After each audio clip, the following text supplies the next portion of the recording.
I don't want to set the world on fire. I just want to start a flame in your heart. In my heart I have but one desire, and that one is you. No other will do.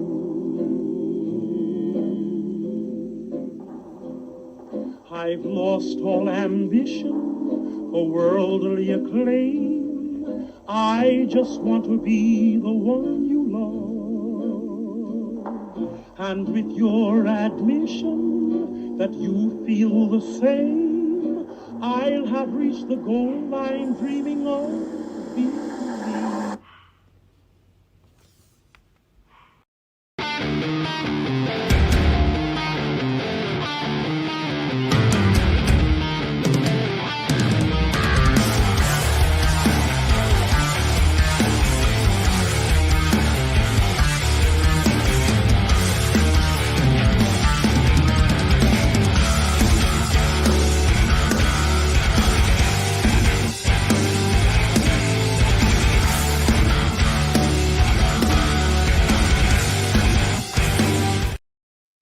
What is up, everybody? Happy Sunday night. Welcome to another edition of the Table Spot. My name is Metal Mike, aka Metalcore Mike.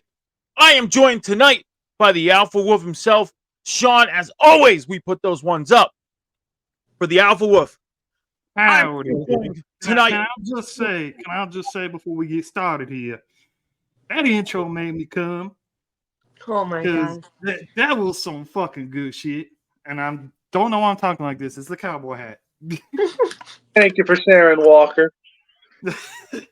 Much obliged. I'm also joined here tonight by the Candyman himself, Johnny H. What's up, everybody? And our special guest this evening, joining us here, Miss Sammy. Hi. How are you doing? I'm doing good. I'm doing okay. How are you guys? Good, doing good. I'm having a weird day.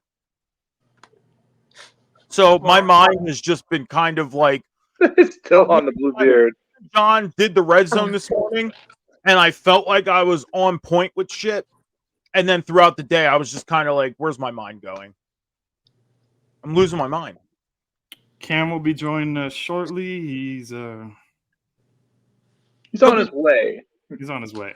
He's on his I'm way. Surprised, Will. We will bring him in.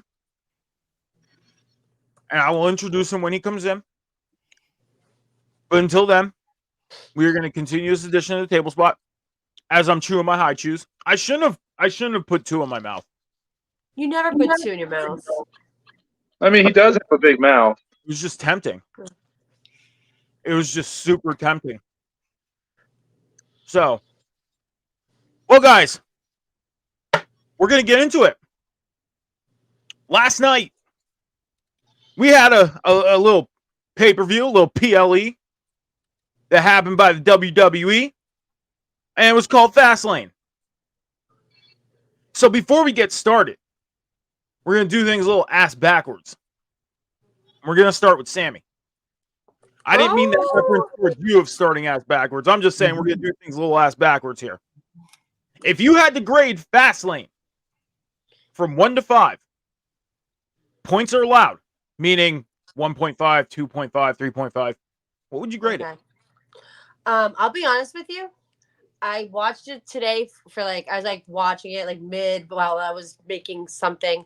I would give it a 3.5. That's as far as I was watching because I wasn't really into it as much. So I'm happy I didn't watch it live last night, I have to say.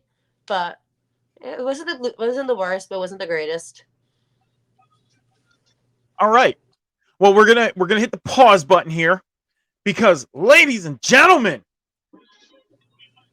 he was at one point an honorary use, but now he is a full-on Oos member of the Table Spot. Ladies and gentlemen, it is the host of Cam G's The Boom on every Wednesday night following AEW Diamond. It is Cam. What is up, Cam? Yo, what's going on? Welcome, Cam. Welcome. What up? Our newest member of the Table Spot, full time, starts tonight. You were an honorary use. Now you're full time. How's it feel? Man, I feel honored, honestly. Like I said, I love the work you guys do here on the Table Spot. So I am honored to be a part of the Table Spot here tonight and moving forward. So I appreciate you guys so much. Welcome to the family. Now, Mike, Thank you you. mentioned in the group chat what you didn't mention in the beginning here. It's a free-for-all Sunday. We have these once every blue moon a month. Once So, a month. Once a month, we do a free-for-all Sunday to kind of give ourselves a little bit of a so every Sunday night when we do this show, it's kind of like one of those times where we can come on and speak our piece and everything. But the free-for-all Sundays are really, really when we just like let the fuck loose. So are we ready to roll? Said Oh, we can kick that off. let's kick it off then. We can. But the thing is, it is a special presentation that is happening here on the Table Spot. Sammy, you gave your grade of Fastlane. We're going to get back to the Fastlane talk. We will. And Cam, perfect timing. But we got a little bit of a production. So, Sammy, you give the thumbs up when you're ready. Okay.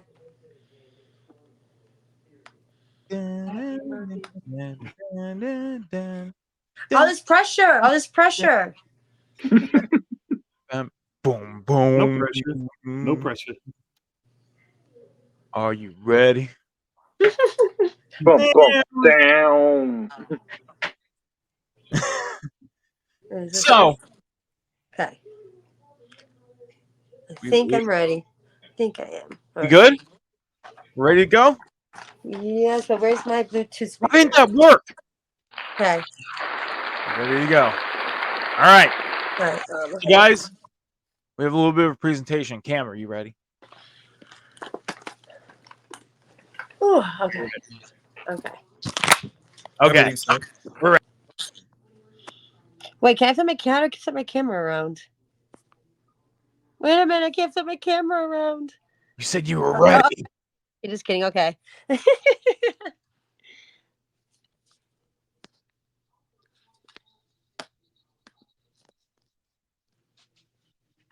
I'm ready. Sorry, I'm just joking around. Ready.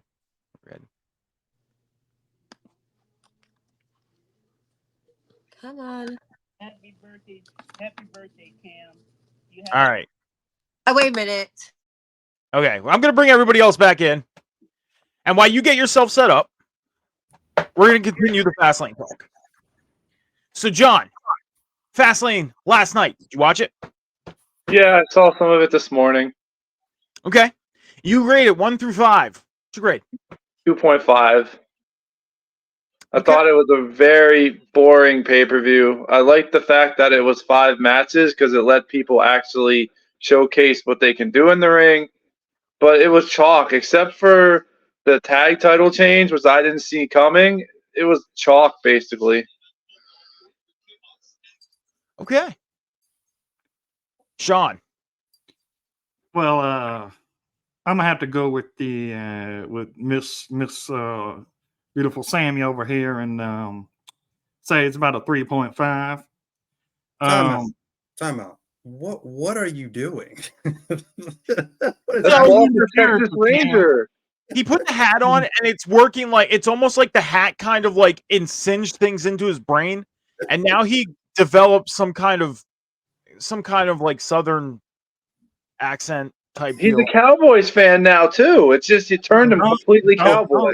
Don't go that far. Don't go that far. I bleed black and silver till I die, sir. Anyways, a 3.5. It was good up until the main event. I may get hate for this because I'm the only one that probably thought the main event was boring. I almost fell asleep during the thing.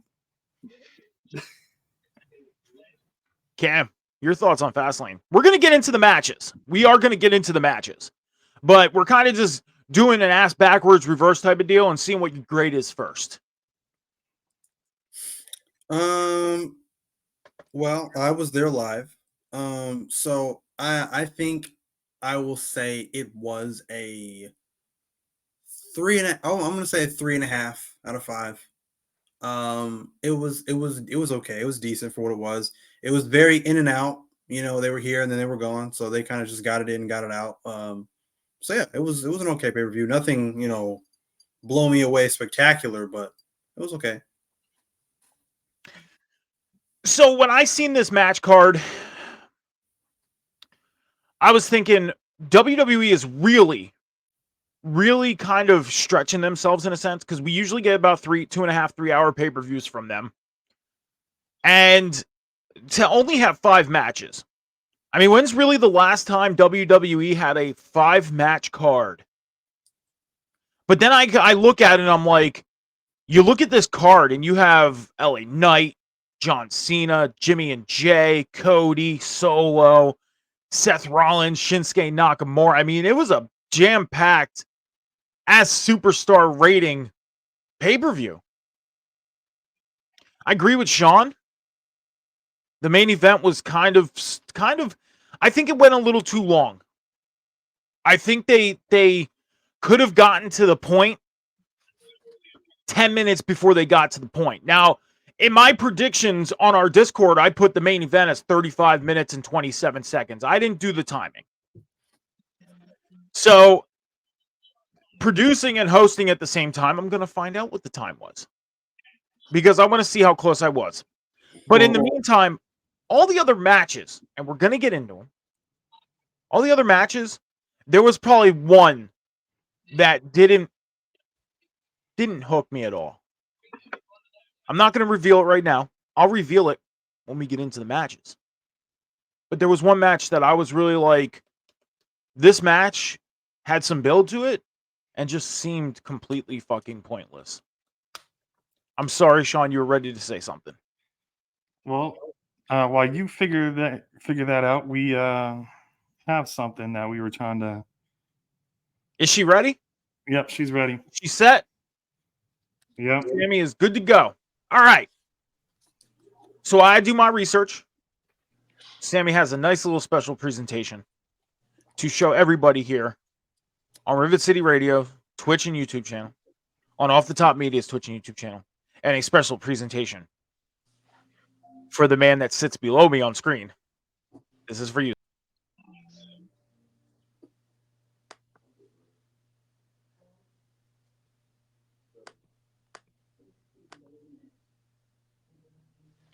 Are you fucking kidding me right now? Come on, work. Wait, it's gonna work. There you go. Happy birthday, Kim. You have the best beard on TikTok. Happy birthday, brother. What's up, Cam? It's your boy King John. Just want to say happy birthday, Cam. Love you, my bruh. And hope your birthday goes amazing. I salute. Cheer. Yeet. It's me. It's that M-A-T-T. Cam, it's your birthday, bro. Happy birthday. Hope you have an awesome day. Enjoy it. We all here in Wrestle Talk love you and appreciate everything that you bring to the community. Love, and of course, that glorious beard. Thank you again for everything that you do and just positivity. And, you're an awesome dude. And again, happy birthday and have a great day.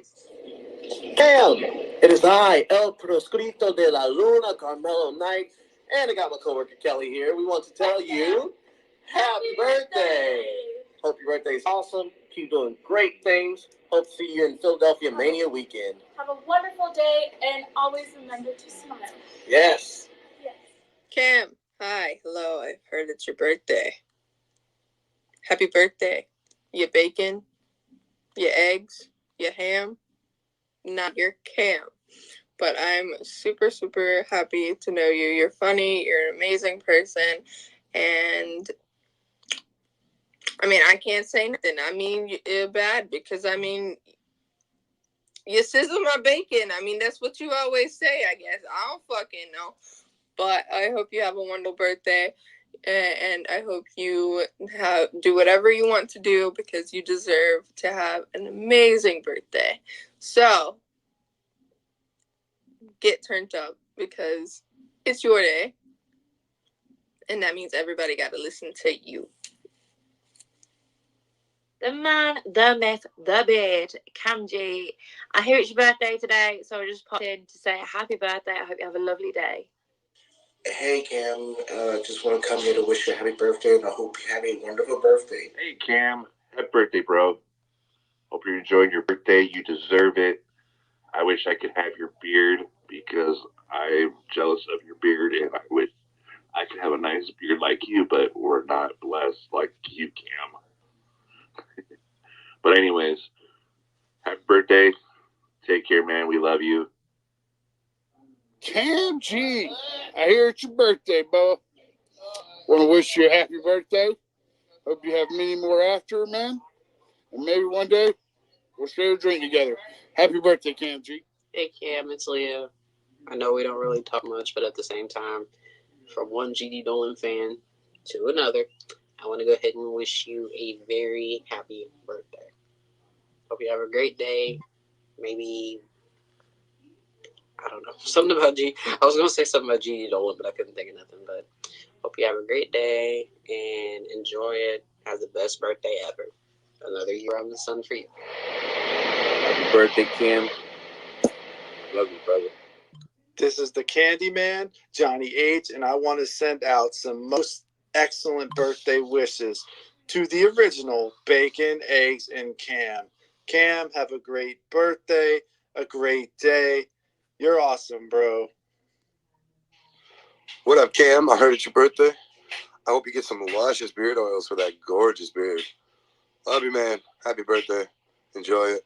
What up, Cam? Well, I'm stopping by to wish you a very happy birthday. I have to say, only known you a short period of time. Feels like I've known you a lot long, man. Happy to call you a friend. Happy to call you a brother. I appreciate you, love you, and I hope you have a great day. Happy birthday, man. I want to give a happy birthday to a really good friend of mine. Happy birthday, Cam. Hope you have a great day, bro. Cam. My homie, my brother, you are the man. And it's also your birthday. So today, I want you to have all the cake, or whatever you prefer. I want you to have Gigi Dolan's cake. No, I'm just kidding. But anyways, you are the man. You are awesome. You are an integral part of the table spot. And I just want you to know that we love having you on the table spot as our co-host. And now that you're full-time, welcome aboard. You are seriously such an amazing person in this fucking community. And I just want to say happy birthday, Cam. Happy birthday to the beard, you know, the fucking beard, man. Give me beard envy every fucking time, you handsome bastard. All right, well, love you, Cam. Happy birthday, bro. Happy birthday. I really appreciate our friendship. We've been friends for a year now, I want to say. Yeah, a year when we met. Crazy how, like, time passes, like, what happened throughout this whole year. But, like, and I'm happy you know you can come to me if you need anything, if you need advice, if you want to know what I think, and me the same with you. And I appreciate that. I love our friendship. I hope you have the greatest birthday ever. And you have one of the greatest beards on TikTok ever. So never ever shave your beard. Don't try to tease me again and fool me in shaving your beard. All right? But I hope you have a great birthday. I hope you have this video from everybody. Love you.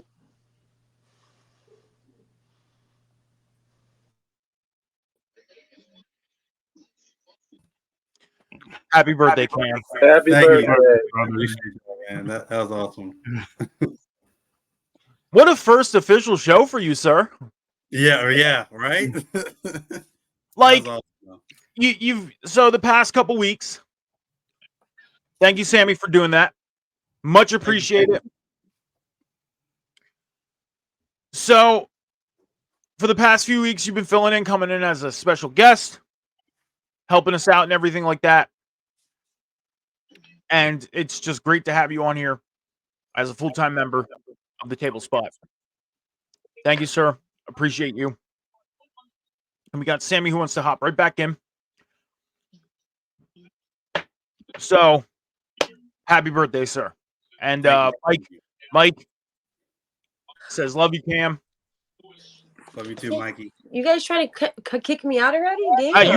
You left. Apparently so. Oh, I know. I couldn't turn my camera around. It wouldn't let me.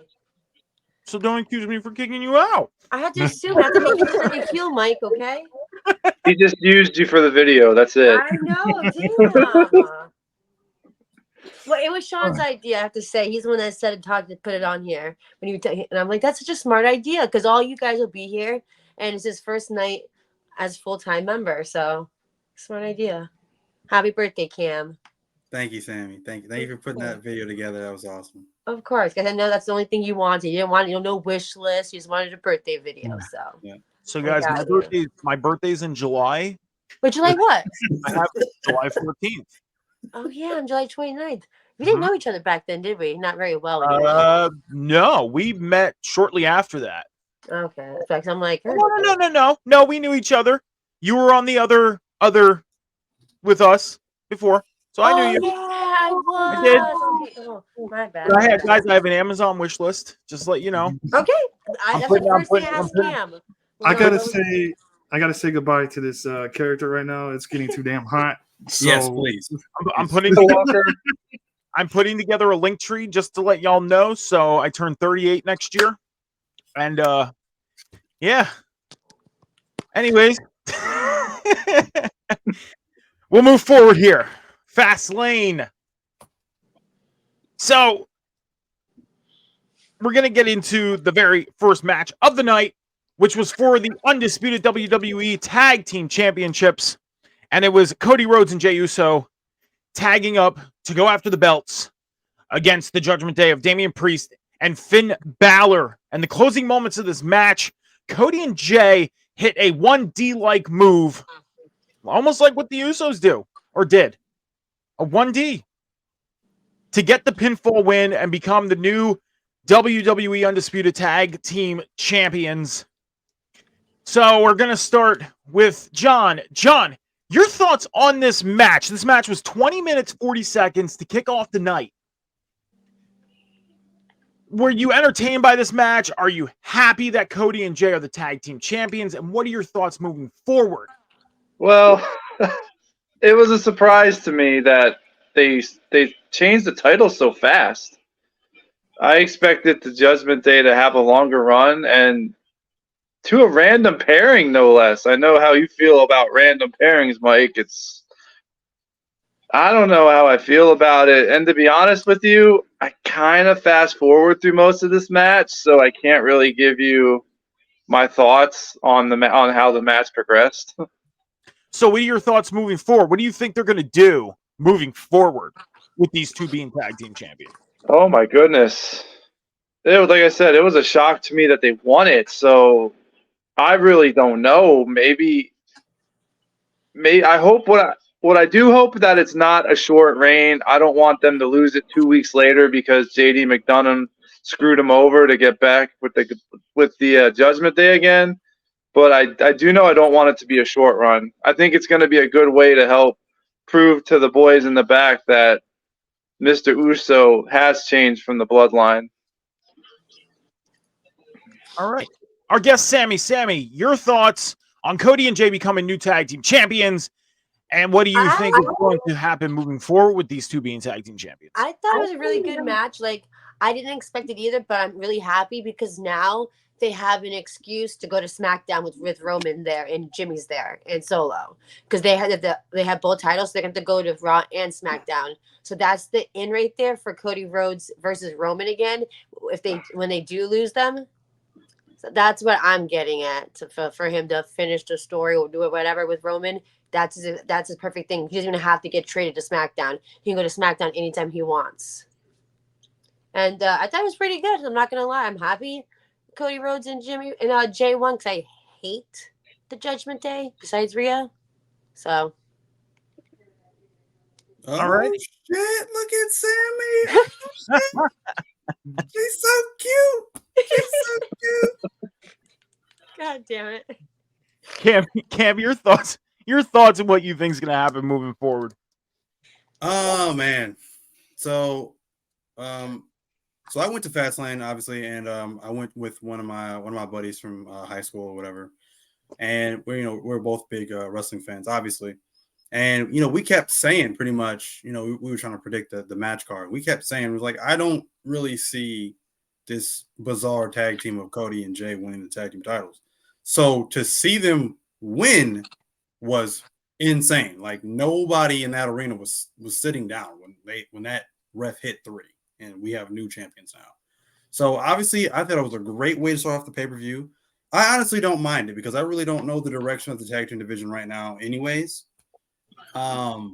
So I don't particularly mind it. Normally, I probably would hate something like this, but I've seen some people saying that Cody Rhodes has finished the story, but I don't think that's the case. His story is still unfinished with Roman Reigns. So this is obviously just a side quest. They're just capitalizing on the popularity that he has right now, and then combining that with Jay, and he has an unfinished story with Jimmy. So it just kind of makes sense for right now. Going forward, I don't think they're going to have a very long reign at all. I think maybe they'll probably have some sort of rematch, maybe a Crown Jewel with Judgment Day, retain the titles. Then they'll probably not defend the titles at Survivor Series because they'll probably be involved in like 5-on-5. Like ideally, I want to see like Team Jay versus Team Jimmy or something like that at Survivor Series. I think that'd be kind of dope. So they probably want to defend titles at Survivor Series, and then who knows? Probably a Royal Rumble to probably lose the titles to whoever. So that's what I see happening. Not a very long run. So yeah. Now the ending was dope too. The finisher move that they hit. Now when Jay had him up, I literally and I saw Cody running. He hit the ropes and he came back. I thought they were going to hit a heart attack. That's what I thought until I seen Cody springboard, and I was like, what is happening? What is this? So that was a pretty dope finisher move too at the end. But yeah, it was a great way to start off the pay-per-view.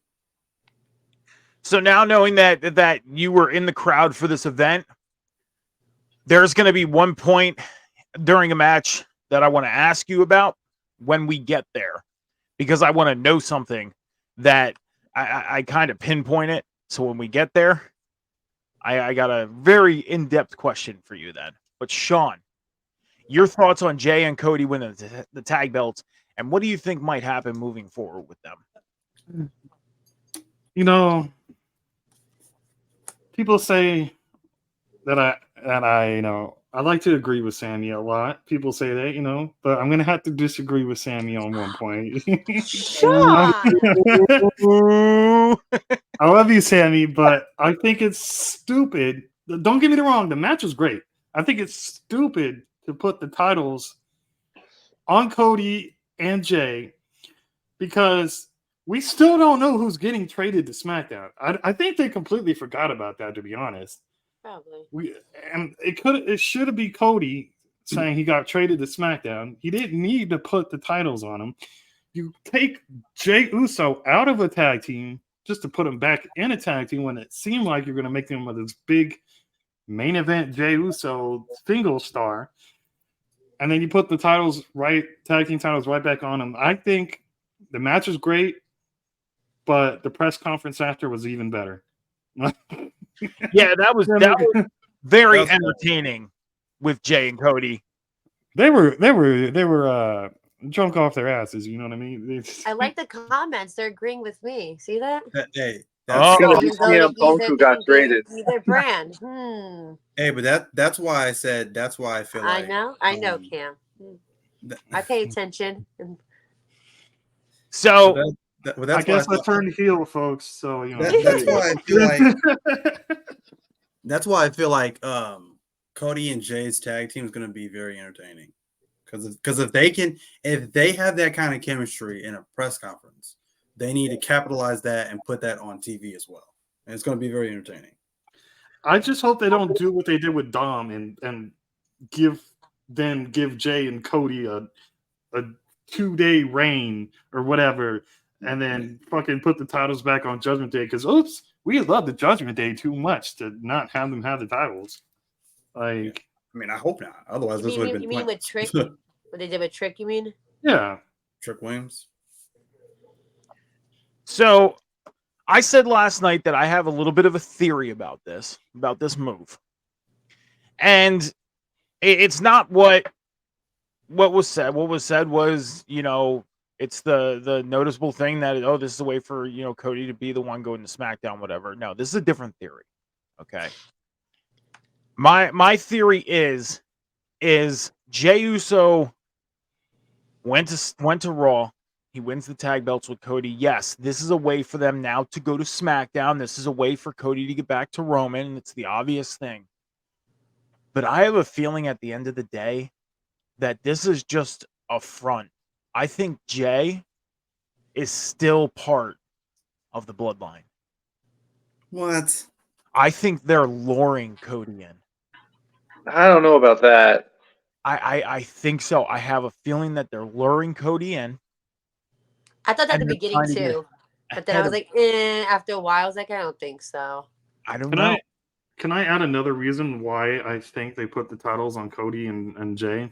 Mike, you're fired. Is because they have the season premiere of SmackDown this Friday, right? Yeah. Triple H is going to be on there, right?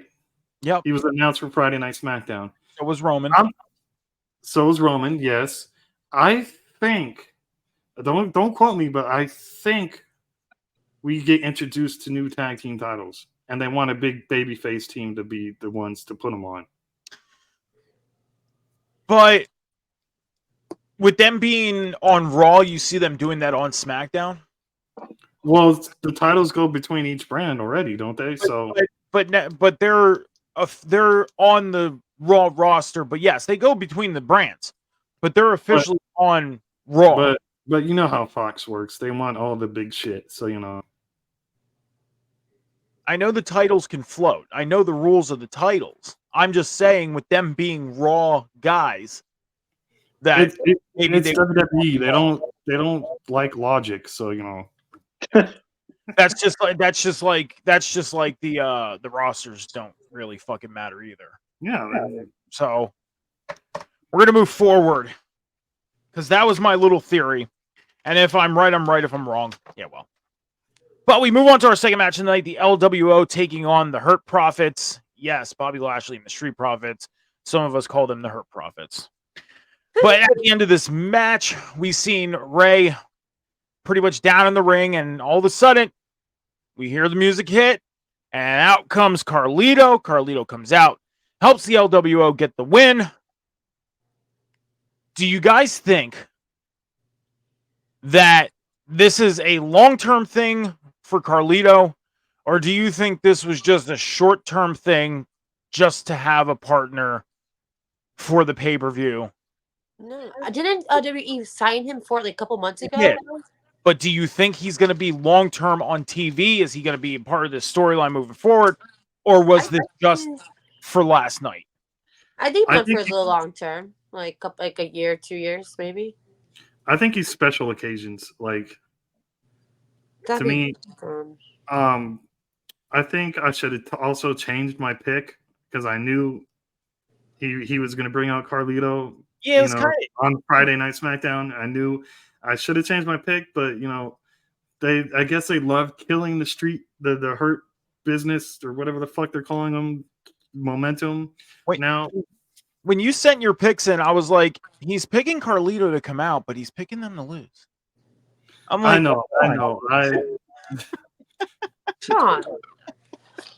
I called Jay Cargill though, so Yeah. Well, she showed up last night? I thought they just showed a preview Showed of her. up during the pre-show. Yeah. Okay.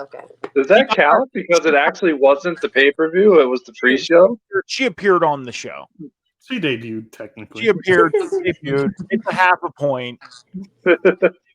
I'm creeping up on him anyways. I'm only 3.5 points back.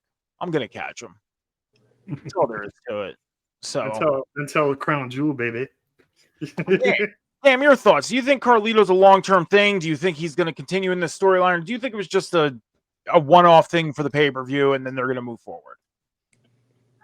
Well, if you look at the way that they pretty much presented him at Fastlane with him coming in like mid-match, because like the match started and it was just kind of like, okay, who's their mystery partner? Like it was just they got in the ring, ding, ding, ding, no explanation, none of that. Yeah. And then he comes out midway through the match, does I don't know, all of about 6 moves, 1, 2, 3, and it's over. So either there's some kind of backstage politics against him or some issue with him backstage that's keeping him off TV already, or for some reason they're afraid to use him. I don't know. But based off the way he was presented at Fastlane, no. He might finally actually get a match on maybe SmackDown. He'll have maybe a few dark matches here and there, and then he'll be off TV again. And then people will be wondering, hey, where'd Carlito go? So, yeah. John, your thoughts? Do you think it's long-term, or do you think this was just for the one-off with the pay-per-view? I think he might appear sporadically, like Sean said, like occasionally, but I want to piggyback off of what Cam said. I think that during the pay-per-view, it said that Rey Mysterio called him, never got back to him, so I guess that's the explanation that it was. But I think they saved him the end. I think they saved him for the end to give him the big pop of making his return and being the hero who saves the match at the same time. Kind of like a 2 birds with 1 stone thing. But what I want to see is I want to see heel Carlito. I want to see Carlito slowly turn Santos heel. Then they turn on Rey. And what was it? The Phantasmo stable, his old stable comes back stronger than ever. That's what I want to see come out of this Carlito returning. For sure. And that's the one thing, if I may add, that's the one thing that I don't like about how they've presented Carlito thus far. They're presenting him like he's like a superhero or whatever, and it's like, are we forgetting Carlito's past? Like the dude used to spit apples on people's faces. Like he had John Cena stabbed by Jesus when he was going after the U.S. title. He was one of the best heels in the early 2000s. Like, I know. This? Like, come on, bro. Like, I agree with Pat. Let's bring back the filthy animals. Yes, do that. Absolutely. So, I honestly, I don't think this is going to be a long-term thing. I agree with what John said. Like, I think it was a kill 2 birds with 1 stone. I found it kind of weird that they started the match on a 2-on-3. I mean, yeah, it could have been anybody coming out to help them, but I mean, the obvious was there. I expected it to be Dragon Lee, to be honest with you. I mean, they could have been anybody. There was a few people that you heard rumored and predicting and all that stuff, but at the end of the day, I don't know. I honestly don't see it being a long-term thing. Mike, didn't you say Conan? I did say Conan. I did. Can he even wrestle anymore? I joked and said it was Al Snow. Yeah, I mean, just for shits and giggles of saying Conan. I was gonna throw out Gilbert, but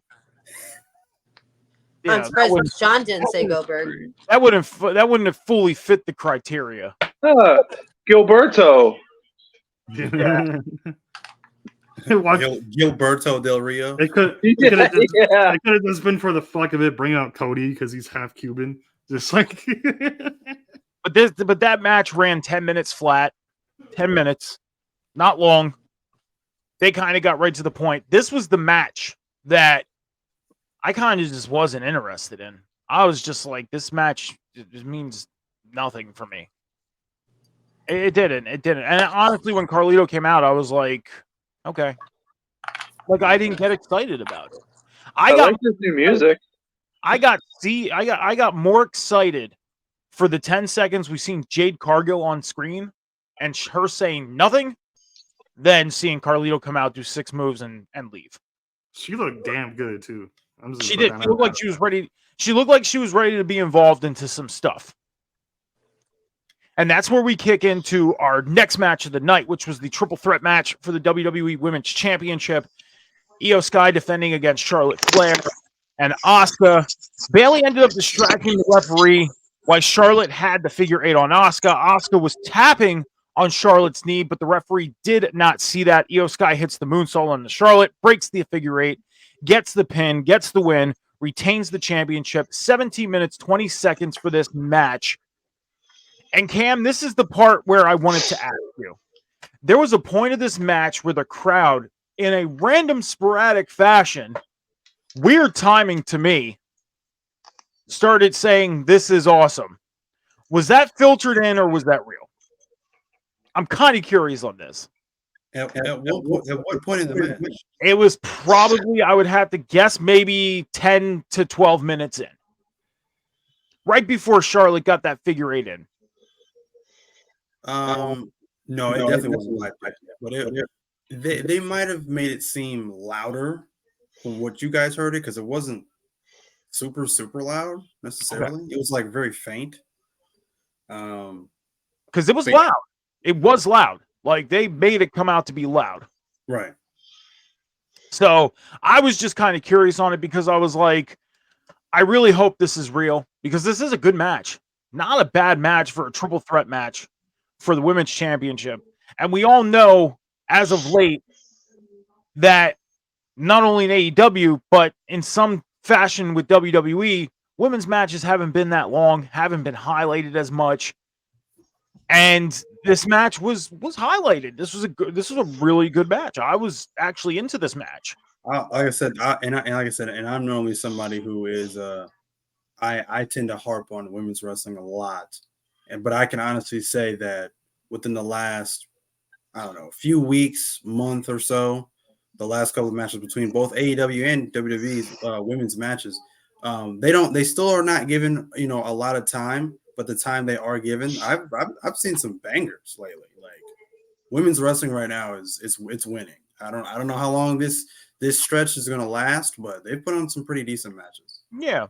And that's the thing is that even the storylines aren't as bad. I mean, we see the little bit of the dysfunction with Bayley and Io, and I mean Dakota Kai is kind of just in the background, which I don't know. She's not ready to compete yet. I haven't seen her compete yet. No, she's not cleared yet. That's why she's just in the background. I figured that because I haven't seen her compete since she made her return.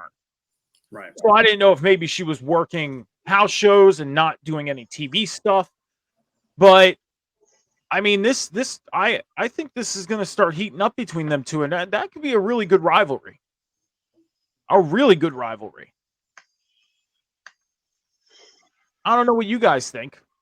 Yeah, she's doing her podcast with Zelina, like Pat says, so she's doing a good job on that as well. But my question is now moving forward, because Bayley could have cost Io that title last night with what Bayley was doing. Could you see maybe after Survivor Series, maybe they have a match and Bayley costs him a match or costs Io a match, that we start seeing a rivalry build up by Royal Rumble? Sean? Bayley's going to cost Io the match to Taylor Swift. Okay. Anyway. No, I'm just glad it was anybody but Charlotte. I'm glad it was anybody but Charlotte. I'm glad Charlotte didn't win. Do you really want me to go into this, Sammy? Yeah. Overpushed, overrated. I like Charlotte. But she's a fantastic wrestler, though. In 2 years, she should not have the belt 15 times. Come on. Maybe 4. Come on. She should. Because of that last name. That's why. Guys and gal, I got to see the WME live. The worst moonsault ever from Charlotte Flair. It was amazing. It was amazing. That's because it wasn't Tiffany Stratton. Yeah, that's facts. That's facts. But no, the way I see it, the way I see them going, because they're already kind of going with it now. with the promo that they had with Charlotte Flair and Bailey, I believe, and Charlotte was kind of getting in Bailey's head a little bit, like, what's happened to you? Like, why are you taking a back seat to the rest of Damage Control and Io Sky and all this nonsense? So I could kind of see her trying to get in her head a little bit, and I think that's going to end up turning Bailey against the rest of Damage Control, and she's going to end up turning on Io Sky. I don't think she's going to be the one to cost her a particular match or cost her the championship, but I think she's going to turn on her, and they might feud for the championship. I could even see an alliance formed between Bailey and Charlotte, and Bailey just start coming out with Charlotte Flair. I don't see why not. I think I like that idea. I could see Io Sky continuing her feud with Asuka. Obviously, I would love to see another match between them two. They put on a banger the first time. It just got ruined from interference or whatever. Put him in a cage. Put him in Hell in a Cell. I don't know. You got to up the stakes some kind of way. Put him in the fight pit. Put him in a fight pit. I mean, you got to up the stakes some kind of way. And then I can honestly see Kairi Sane coming out and getting involved in that. And then we get a triple threat: Kairi Sane versus Asuka versus Io Sky. I'm all for that. Take my money all day long. So that's what I can see. What if that triple threat turned into a stable? Io, Asuka, and Kairi. That's possible too. Come up with something better. Warriors. Japanese death match. There you go, Pat. Never happened. Japanese death match. That's a Kenny Omega wet dream right there. If they wouldn't give it to Seth and Shinsuke, they're not going to give it to those two. Never going to happen. Yeah, that ain't going to happen. So, John, your thoughts? Do you think we see Io and Bailey possibly feuding by Rumble time? I hope not. I really like what they're doing with Bailey because at first everyone was like, she's just using them for the belts and she's going to get jealous. But no, she's actually a good manager and a good veteran mentor for them. I mean, she's the reason Io kept the belt. I don't want to see it end. I actually like this group a lot and how they're handling them. All righty. I think they're just keeping them together until Dakota Kai is fully cleared, and then maybe they'll put Io and Kai together as a tag team. What if it ultimately came down when Dakota gets clear? What if it came down to a triple threat match at Mania between all three members of that group? That would be interesting. Like, what if an implosion happened in that group, and then it turned into a triple threat at Mania? You talking about? I wouldn't be mad at Damage it. Control? Yeah. Does Io keep the belt until Mania? Is she still the champion for this match? Yeah, she could defend. Okay. Yeah, of course. Why not? There's been many matches in the past where we thought a champion was going to lose the belt before a certain time, and they end up not doing it. And they end up successfully defending anyways. See, So I agree with that comment. It says I don't think she holds the belt that long. I don't either. I don't either. It's the way they're going, the way they're kind of building. It's all about the building blocks, and it tells me that she's not going to hold the championship that much longer. I honestly would be shocked if she's still champion after Survivor Series. Okay, so let's do this. We're going to go around the table here, starting with Cam. Cam, you're saying that Io drops the belt by Survivor Series. Mm-hmm. Okay, John, when does Io I'm going to say Royal Rumble, just because I don't like what they're doing with Rhea Ripley. They're making her wrestle less par competitors to make her look stronger. But Io is facing the top competitors SmackDown has to offer. It's like they're legitimately trying to make her over as champion.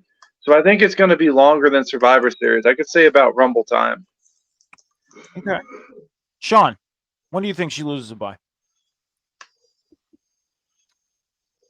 I'll have to agree with John by Rumble time, because who the fuck does Io have on SmackDown? It's the same fucking competitors, the same fucking people. Like, maybe bring back Kairi or have her feud with Bailey. Like, I'm tired of Bianca and Asuka and Charlotte all in the title picture.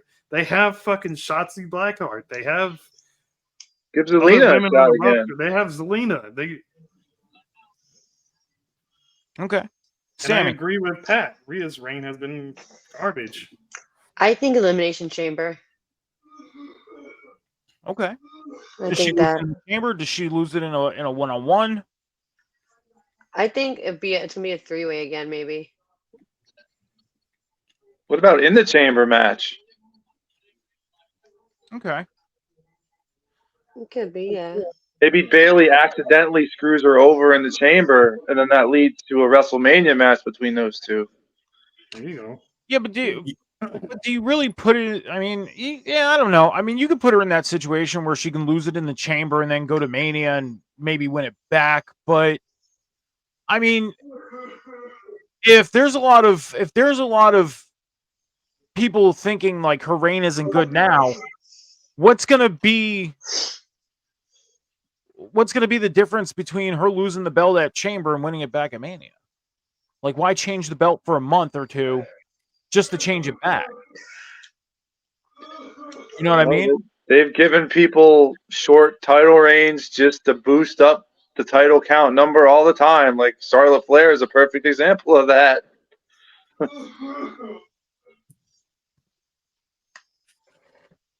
So, well, I don't know. I think is somebody okay?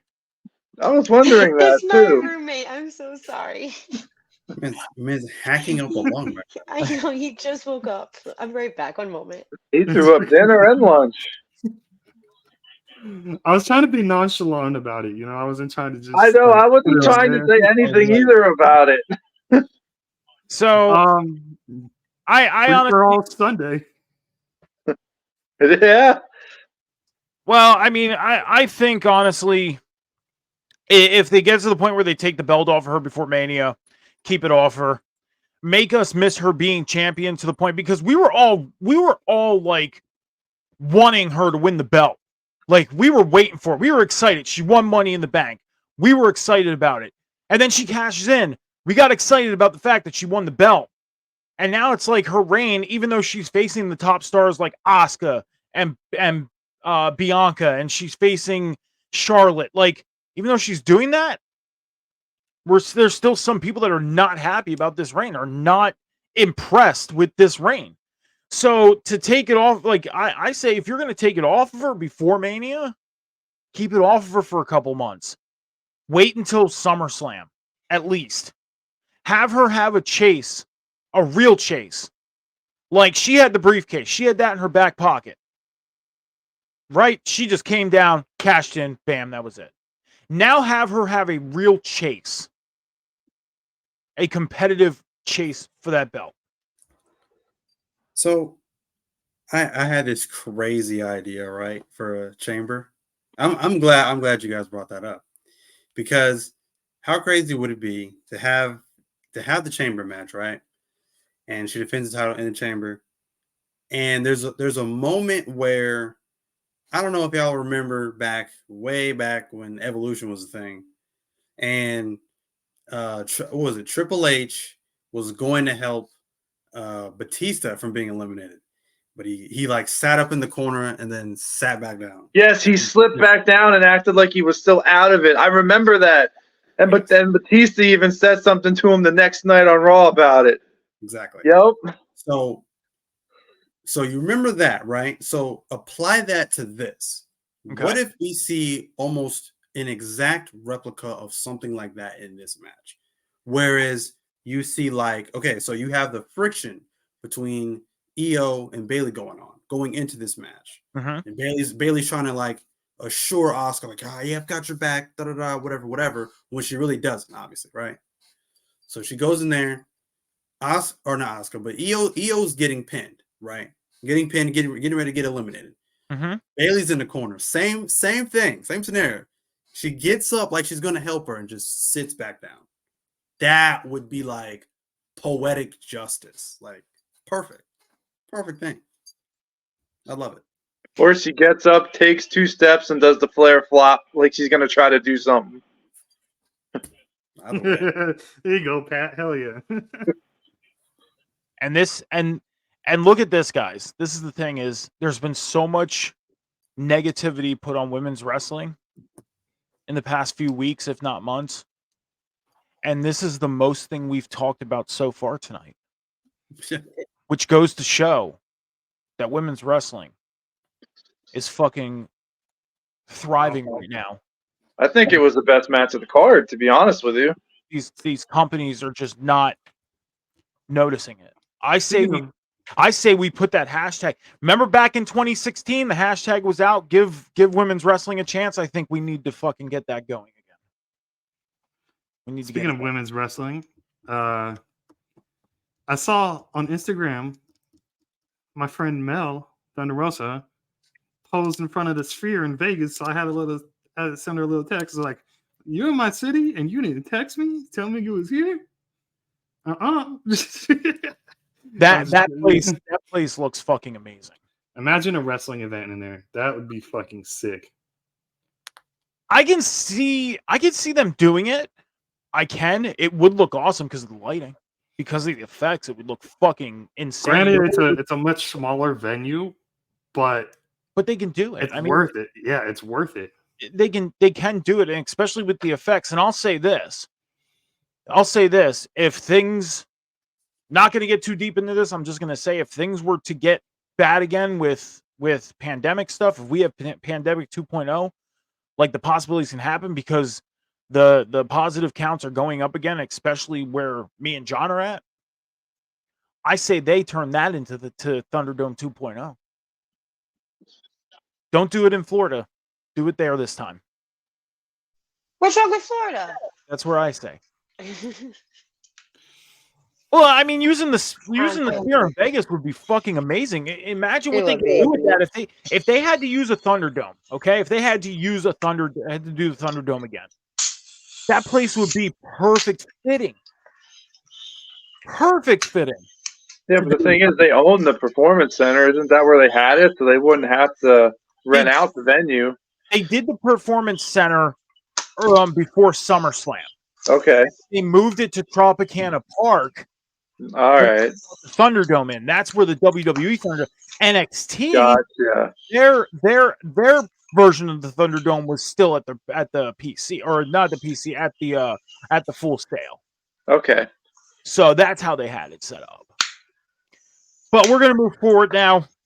We get into the fourth match of the evening.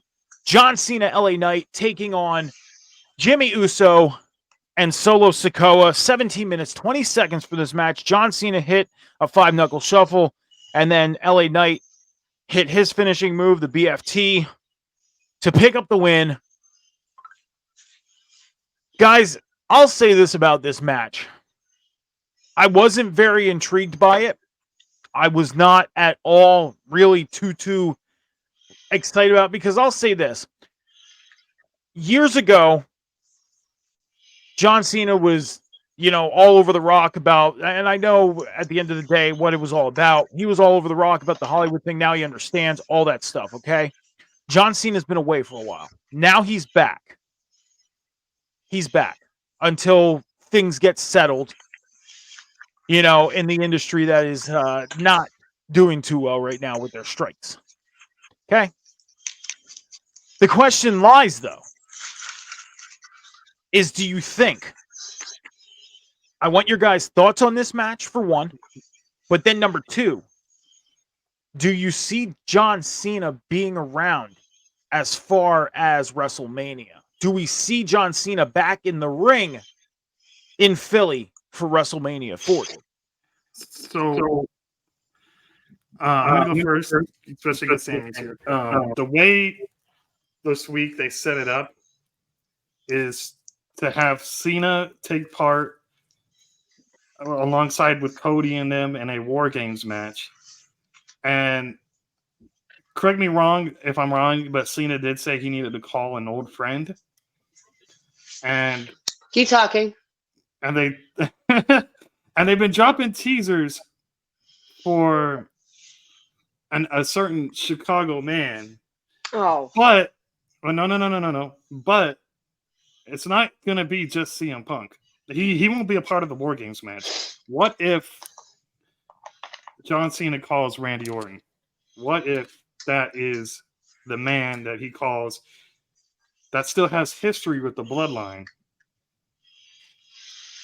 We have a returning Randy at Survivor Series War Games. But do you think they put him back in a War Games match, given the injury he just overcame? Like, you think they would ease him back in? Yeah, it's a multi-man match. He doesn't have to take too many bumps because it'll be crazy on camera, so you don't really have to see how many bumps Randy takes in the match. He can relax a bit because it's a multi-man match. You can have Cody, Cena, LA Knight, Jay, whatever. He could come in last too. Yeah, he could come in last, do all the work, and then maybe hit like 1 or 2 RKOs, depending on his neck. Punts, maybe. I'm scared of his RKOs. Well, I mean, it depends. But yeah, Randy Orton in the War Games match, it seems like they're setting it up for it. I hope you're right. I thought he was gonna come back during the Royal Rumble. War Games, no, I don't think they put Randy in such a dangerous match like that. I agree with that. Not. That's just no. Ain't no way. Ain't no way. They're not gonna take that risk. That if Randy comes back, I feel like he's gonna come back in a much more simple role. Like they'll announce him coming back, or he'll cut a promo or something like that.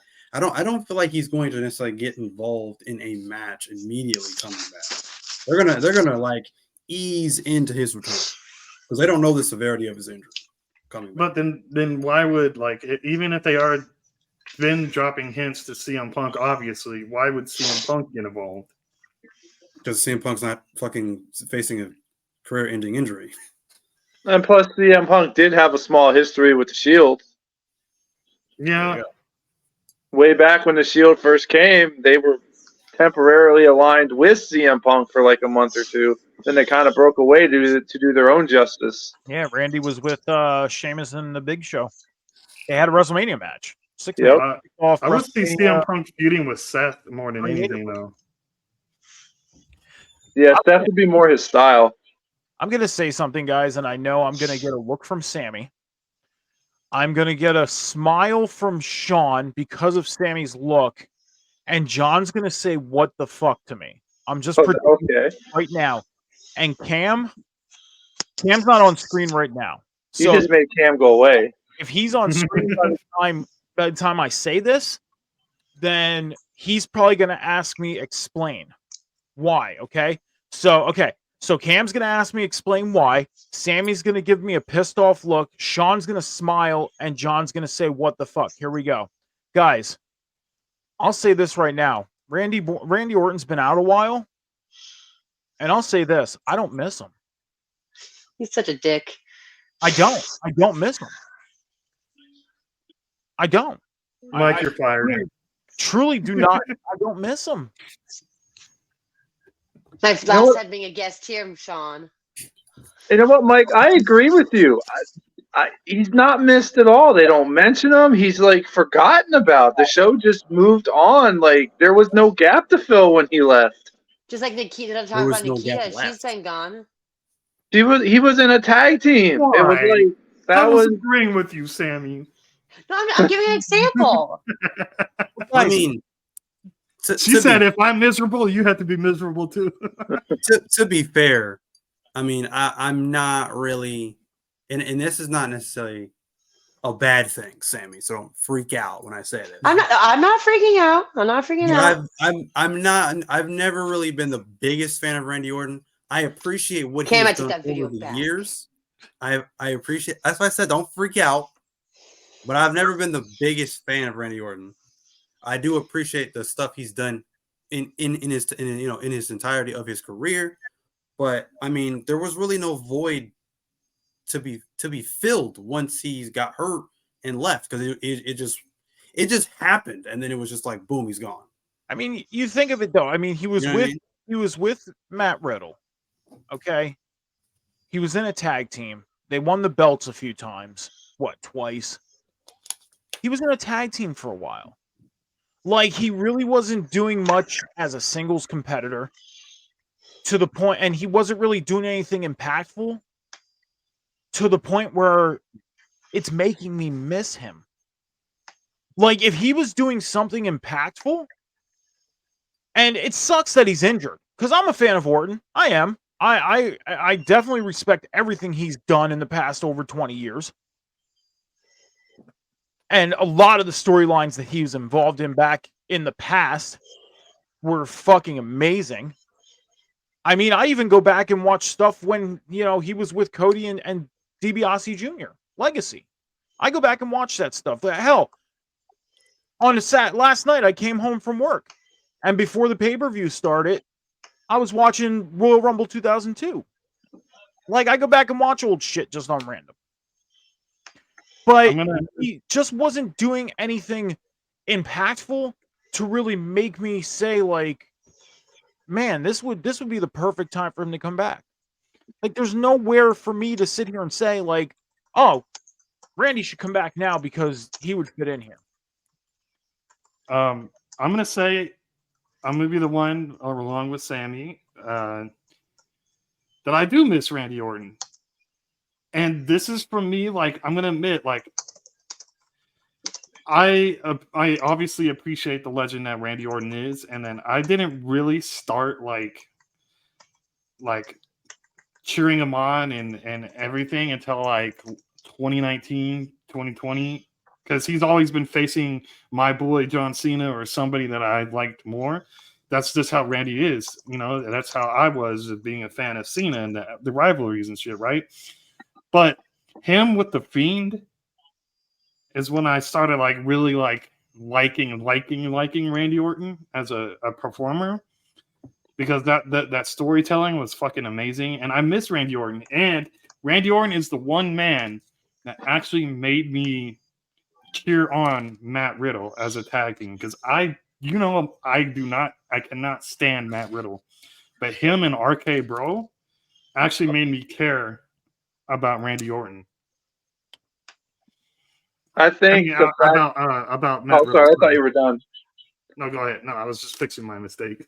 Oh, okay. I think the fact that he is forgotten about and he didn't really have an impact when he left is going to really give him a huge pop when you just hear his music play randomly, and people are going to be like, holy shit, Randy Orton, I forgot about him. And he is just going to get a hero's welcome because of it.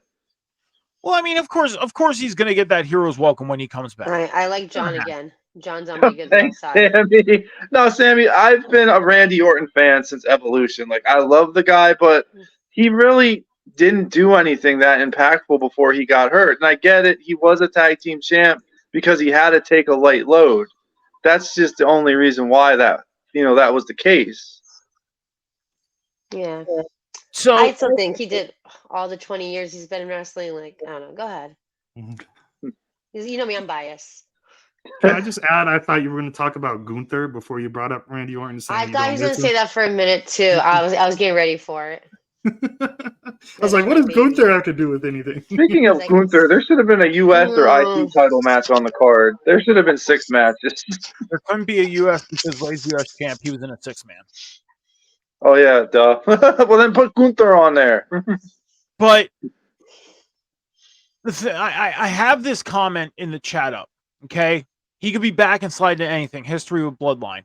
Okay, he can slide into the history of the Bloodline, tag up with Cena, tag up with Jay, tag up with Cody, tag up with LA Knight. Okay, but then where does it go from there? Because do you really see him going after Roman, knowing that we're possibly going to be getting Cody and Roman at Mania 40? Then you move on to the Cody history. The Cody history, that was squashed at WrestleMania 26 in that triple threat between Ted DiBiase, Cody, and him. Yep. That's not going to go any further.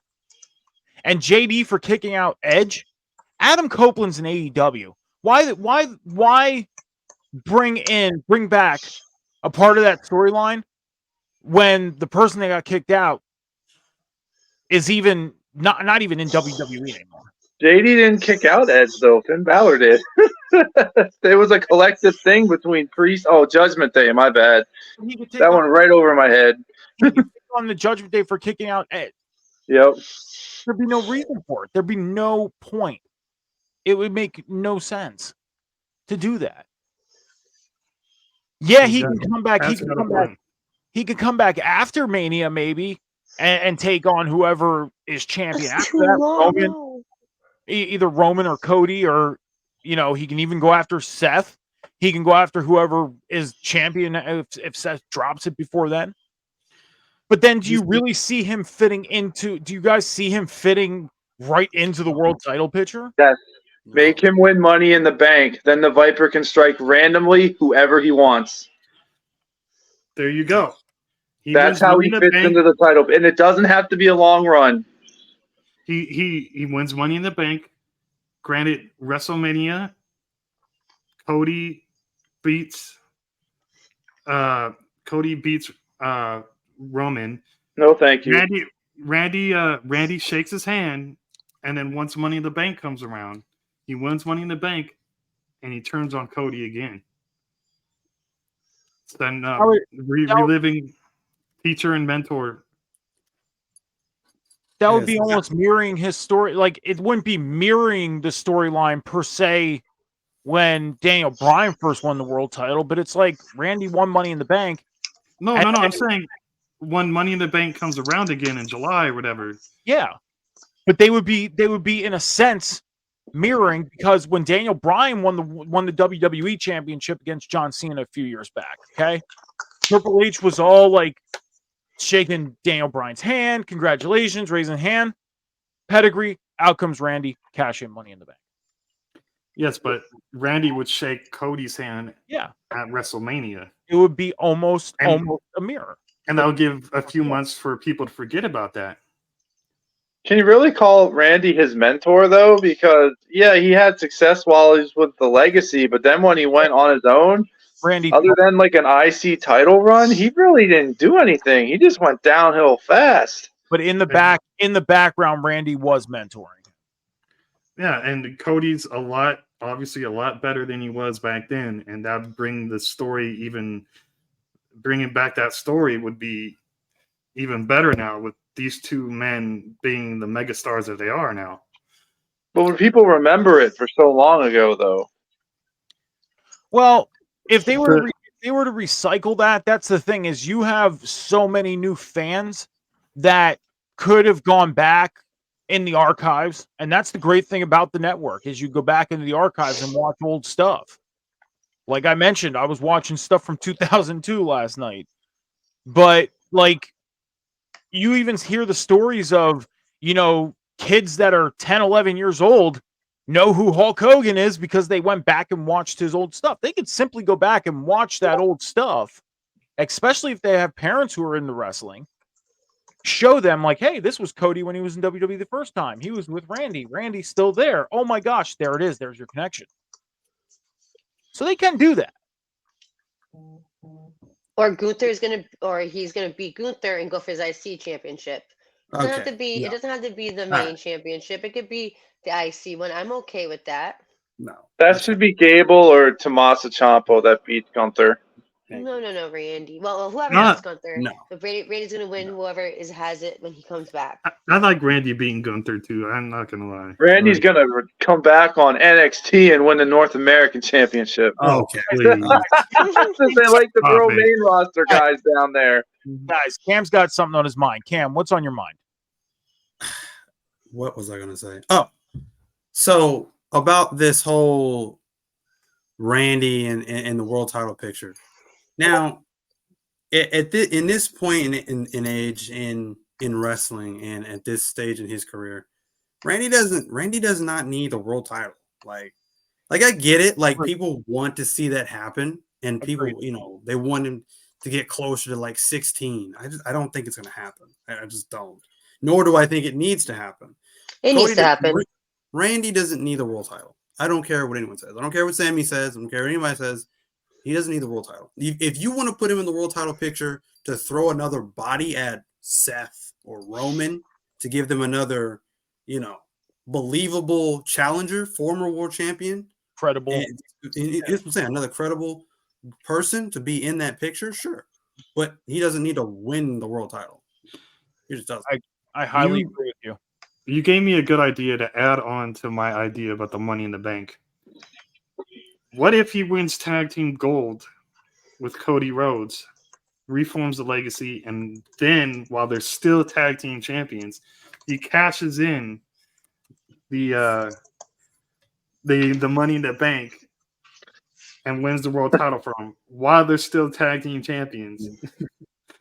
What is this WWE 2009? Like what? I wish it was. Hey, Why don't he say he convinces Solo Sikoa to turn on the bloodline and joins the new legacy?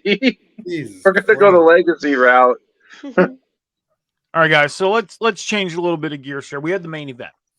Seth Rollins defending the World Heavyweight Championship against Shinsuke Nakamura in a last man standing match. Now, like I said at the top of the show, I felt like this match went maybe 10 minutes too long.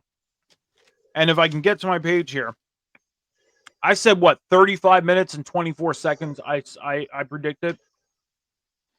28 minutes, 25 seconds. So I was 6 minutes and 1 second off.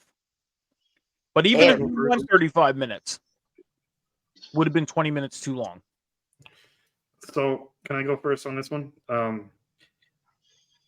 want to preface by saying this. Seth is a fucking entertaining wrestler. Shinsuke is an entertaining wrestler sometimes. But them two together, I'm sorry. Their chemistry is fucking boring. I agree with you 100%. I was waiting for this match to be over because I was legit falling asleep during the match. And it was a hardcore match or last man standing. It's supposed to be like on your edge of your seat. Oh, shit. No, I was falling the fuck asleep. And I never fall asleep during Seth Rollins matches. Like, these two together, 2 matches together, both made me fall asleep each time almost. Just stop putting them together. Stop putting Shin and Seth together now. Can we move on? They should have put the title on Shinsuke. They should have let Seth go and give his back a rest until at least like Royal Rumble or something. Because poor Seth needs a fucking rest. But them two together is just a snooze fest. I'm sorry. If I may add. So it's not to what Sean said. It's not their chemistry. Their chemistry is great. Look at the storyline they've built. The storyline they've built is freaking amazing because it's the story is amazing. Yes, it's painted Shinsuke as this like anime-like villain. It's great, right? It's made the babyface Seth Rollins look even more babyface because he's going in there, he's hurt, he's the marathon man, he's trying to defend the people, defend his championship, right? So it's great. It's not their chemistry. What it is, it's the WWE style that is boring. They're not allowing them to just go all out. If they let them go all out like this was like the early 2000s or the 90s and they had blood and stuff like that, they put on a banger. Best believe. That's what it is. It's not their chemistry. It's just the boring WWE style that's holding them back. That's what it is. I agree. If this match would have been in AEW, it would have been all out, fast paced, and a banger. Like even some of the spots that they did, like when Shinsuke knocks Seth from the fans to what he looked like he landed on like a mattress and then rolled to the ground. And they're like, oh, he knocked him from the fans to the ground. I'm like, did you not see him land on that mattress looking thing? It's like just like some of the spots they did. And like I was looking forward to this match somewhat because I enjoyed the other two. But this one, it just lost me. Like I agree that maybe Shinsuke should have won. Let Seth move on. Give the man a damn title run for once. Jeez, they aggravate me with Shinsuke Nakamura. So I thought for a second Shinsuke was going to win the title last night. When they were around the announce table spot. Okay. They've been playing off the whole thing now, whether Seth's back injury is real or not. The thing is the way he landed, I felt it. all 3 herniated discs in my back that I have, felt it. I literally couldn't stand up for like 10 minutes. I was like, oh my God, like my back was hurting. Yeah. That's why I'm having trouble sitting in this chair today. I had to get a pillow. That's what I was doing. I was trying to get a fucking pillow off my bed so I could sit and be a little more comfortable. But I was like, if you're going to play this, whether it's real or not, put the belt on Shinsuke. Have Seth go and do, like, get himself healed up, or if it's them doing this to where he's going to lose the belt and then go off and do something for a little bit, do it now. Don't wait until Survivor Series. Don't wait until Rumble. Don't wait till Chamber. Hell, don't even make us wait till Mania. Have Shinsuke win the belt now. Have him build himself up as a major heel champion. Because then you can take a baby face that you can build up. Because they have a couple baby faces that they could build up and go after that championship. I understand Damian Priest right now is Money in the Bank briefcase holder. But if you go along the lines and see what's happening in the Judgment Day right now, they can very easily turn Damian Priest baby. Because wouldn't you see him as the baby face of that group right now? Yes. Yeah, definitely. He's the only one having a problem with JD interfering in their matches. Really. And to your point of Shinsuke winning the title, there's don't quote me on this. There's rumors. We don't, a grain of salt, right? Mm-hmm. That WWE could be in a partnership soon with Pro Wrestling Noah. Okay. Keiji Muto's company, right? Have him, Shinsuke, win the world title, take it to Japan, wrestle that Japanese strong style that he's used to, and make that title look fucking amazing. And then vice versa, have wrestlers, their big stars, come over from Japan and showcase Japanese wrestling on Monday Night Raw. And that title will feel like $1 million. And then when Seth comes back, he can win it back to a huge pop. He beat this big, huge anime villain, as Cam put it, and it'll feel like an ending to a Dragon Ball Z saga, So They need to do something with Shinsuke because you're putting Seth over where he's one good shot to his back away from his career ending, and Shinsuke is apparently landing every shot except that one. And I think it's just making him look weaker and weaker the more he doesn't walk away with the belt. And Sean, to your point, if that merger were to happen, then they can really live by the standard of what they said this belt was going to be. Defend it anywhere, everywhere, not just here. But yet the championship's only been defended there. Now, I get it. It's promotional stuff, and they mean it by NXT or SmackDown or Raw.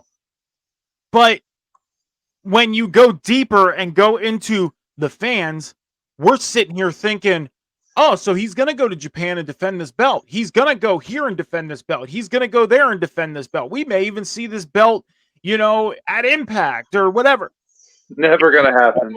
I know it will never happen. The merger that Sean was talking about, it would be a little more believable with them saying this belt is going to be defended in other places. I know it's never going to happen in Impact or AEW or anything. It's just the point. So, but as far as building a babyface, I see Damian Priest being the babyface of Judgment Day, and he would be the perfect one to go after. I think he'd be the perfect one to go after Shinsuke Nakamura. I think he would. I still think they're building up Gunther for the world title. As they should be. Yeah, he's one of their top wrestlers. They should be building him up. He's the Intercontinental Champion. I disagree with that. And he's a hell of a wrestler. Well, what are you going to have Gunther do after he loses the Intercontinental title? After Mike, holding you're it better. for- You're getting on my good side, Mike. What were you gonna say? You don't see him? I mean, he's not going to go back to NXT. He's there to stay on the main roster. I disagree that they're building him to go after the world title. I do. Not right now. Could it be in maybe a year or two? Yes. But right now, no. Here's the thing. He just broke the Honky Tonk Man's record. His next step is the world title. Okay. That There's man's going to win the anywhere Royal else to Rumble. step down for him. Okay. But here's the thing. Is Gunther right now is the IC champ. He's been IC champion for well over a year. Broke the Honky Tonk Man's record. Yes. I get that. But I think they can also build Gunther just like they can build Shinsuke. They can build Shinsuke to be a huge, dominant heel. And Gunther's not there right now. Absolutely correct. What do you mean? Gunther has not He's been there. defeated. Not there right now. Yeah, he hasn't is. been pinned. Okay. He's been unbeatable damn near since he went to the main roster. Okay. So hold on. Cam, do you love or hate Gunther? Love him. Sammy, love or hate Gunther? Hate him. You do that. John, Andrew. love or hate Gunther? I love Gunther. Okay. John. Yeah, he's a great wrestler. Okay. Love, love, love, hate. If he's going to be a top heel, why the fuck are people saying they love him? Why do people love him? Because he's a great wrestler. That's why. That. But get people to hate him. He's supposed to be a top heel. He should not be being cheered. And MJF was supposed to be the top heel too, but people love him. He's not. He's a babyface. Clearly, but he still acts like a heel. Now he's a baby face, but when he was a heel, people still cheered him. Exactly. People still cheered him when he was a heel. He's been a babyface longer than even now. He was getting cheered even as a heel. That's what we just said. Yes. He was a babyface. He wasn't a heel. Let me put this in perspective. You want Gunther to get the go-away heat that Dominic Mysterio is going. Yes. Where no one It's never going to happen. Yes. Nick, I hate where that. no I one. hate that, Dom. It's impossible. Exactly. You want him to be like for real hate. Roman doesn't even get that kind of heat. And he's supposed to be the top nobody likes heel. Dominic. Like he's gets go away heat, like off my TV heat. Gunther gets the right heat. He gets the right heel heat where you love to hate him. You love him as a wrestler, but you hate him as a heel. Love. So I think it matters more of the general reaction from the majority of fans. If they come out, they get a pop, they get cheered. They obviously are going to be baby faces. If they come out and they're getting booed, they are heels. So unless Gunther's reaction changes to cheers, I don't see how a select few of people in the community who like him because he's a good wrestler is a problem.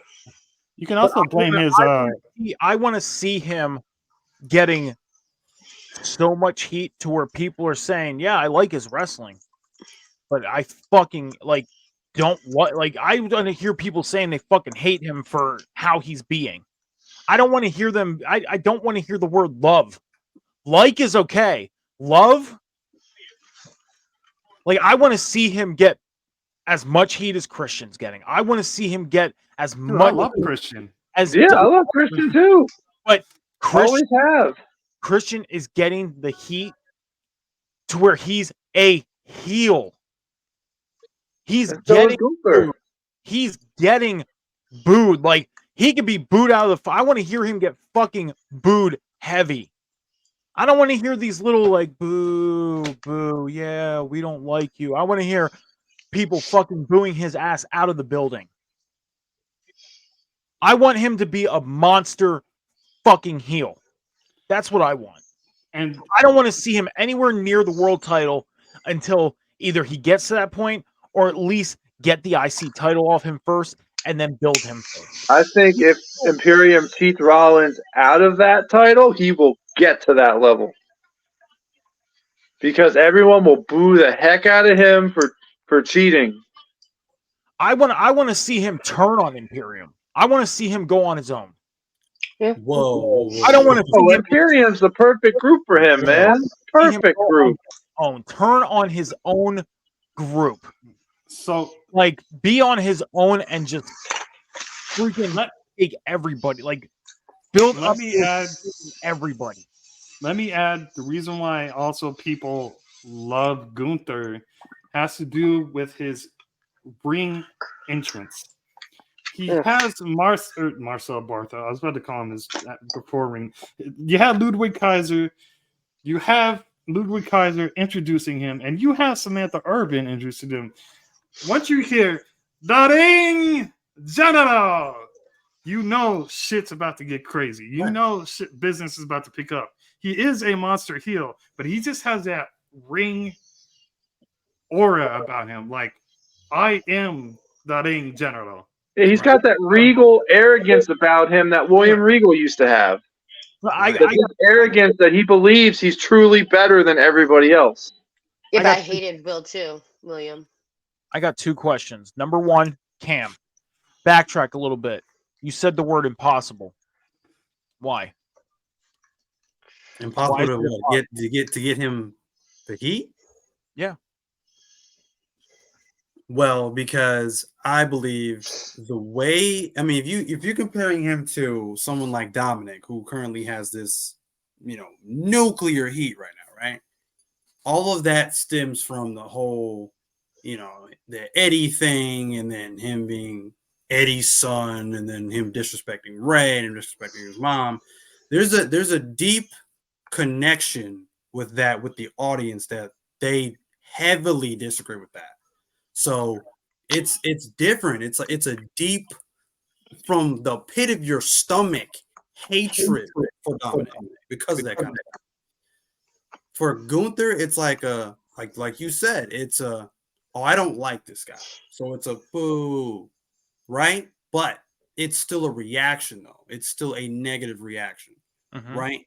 But like I said, again, people like us like him, even love him, because again, he puts on banger matches that we can look back on and be like, yo, that was a great match. He puts on, as IC champ right now, he's putting on, I can't believe I'm even going to say this, but he's literally putting on better matches than the freaking main event. He, on some of these cards, he has a mid-carder with the mid-card title. He's literally putting on main event caliber matches that are better than the main event.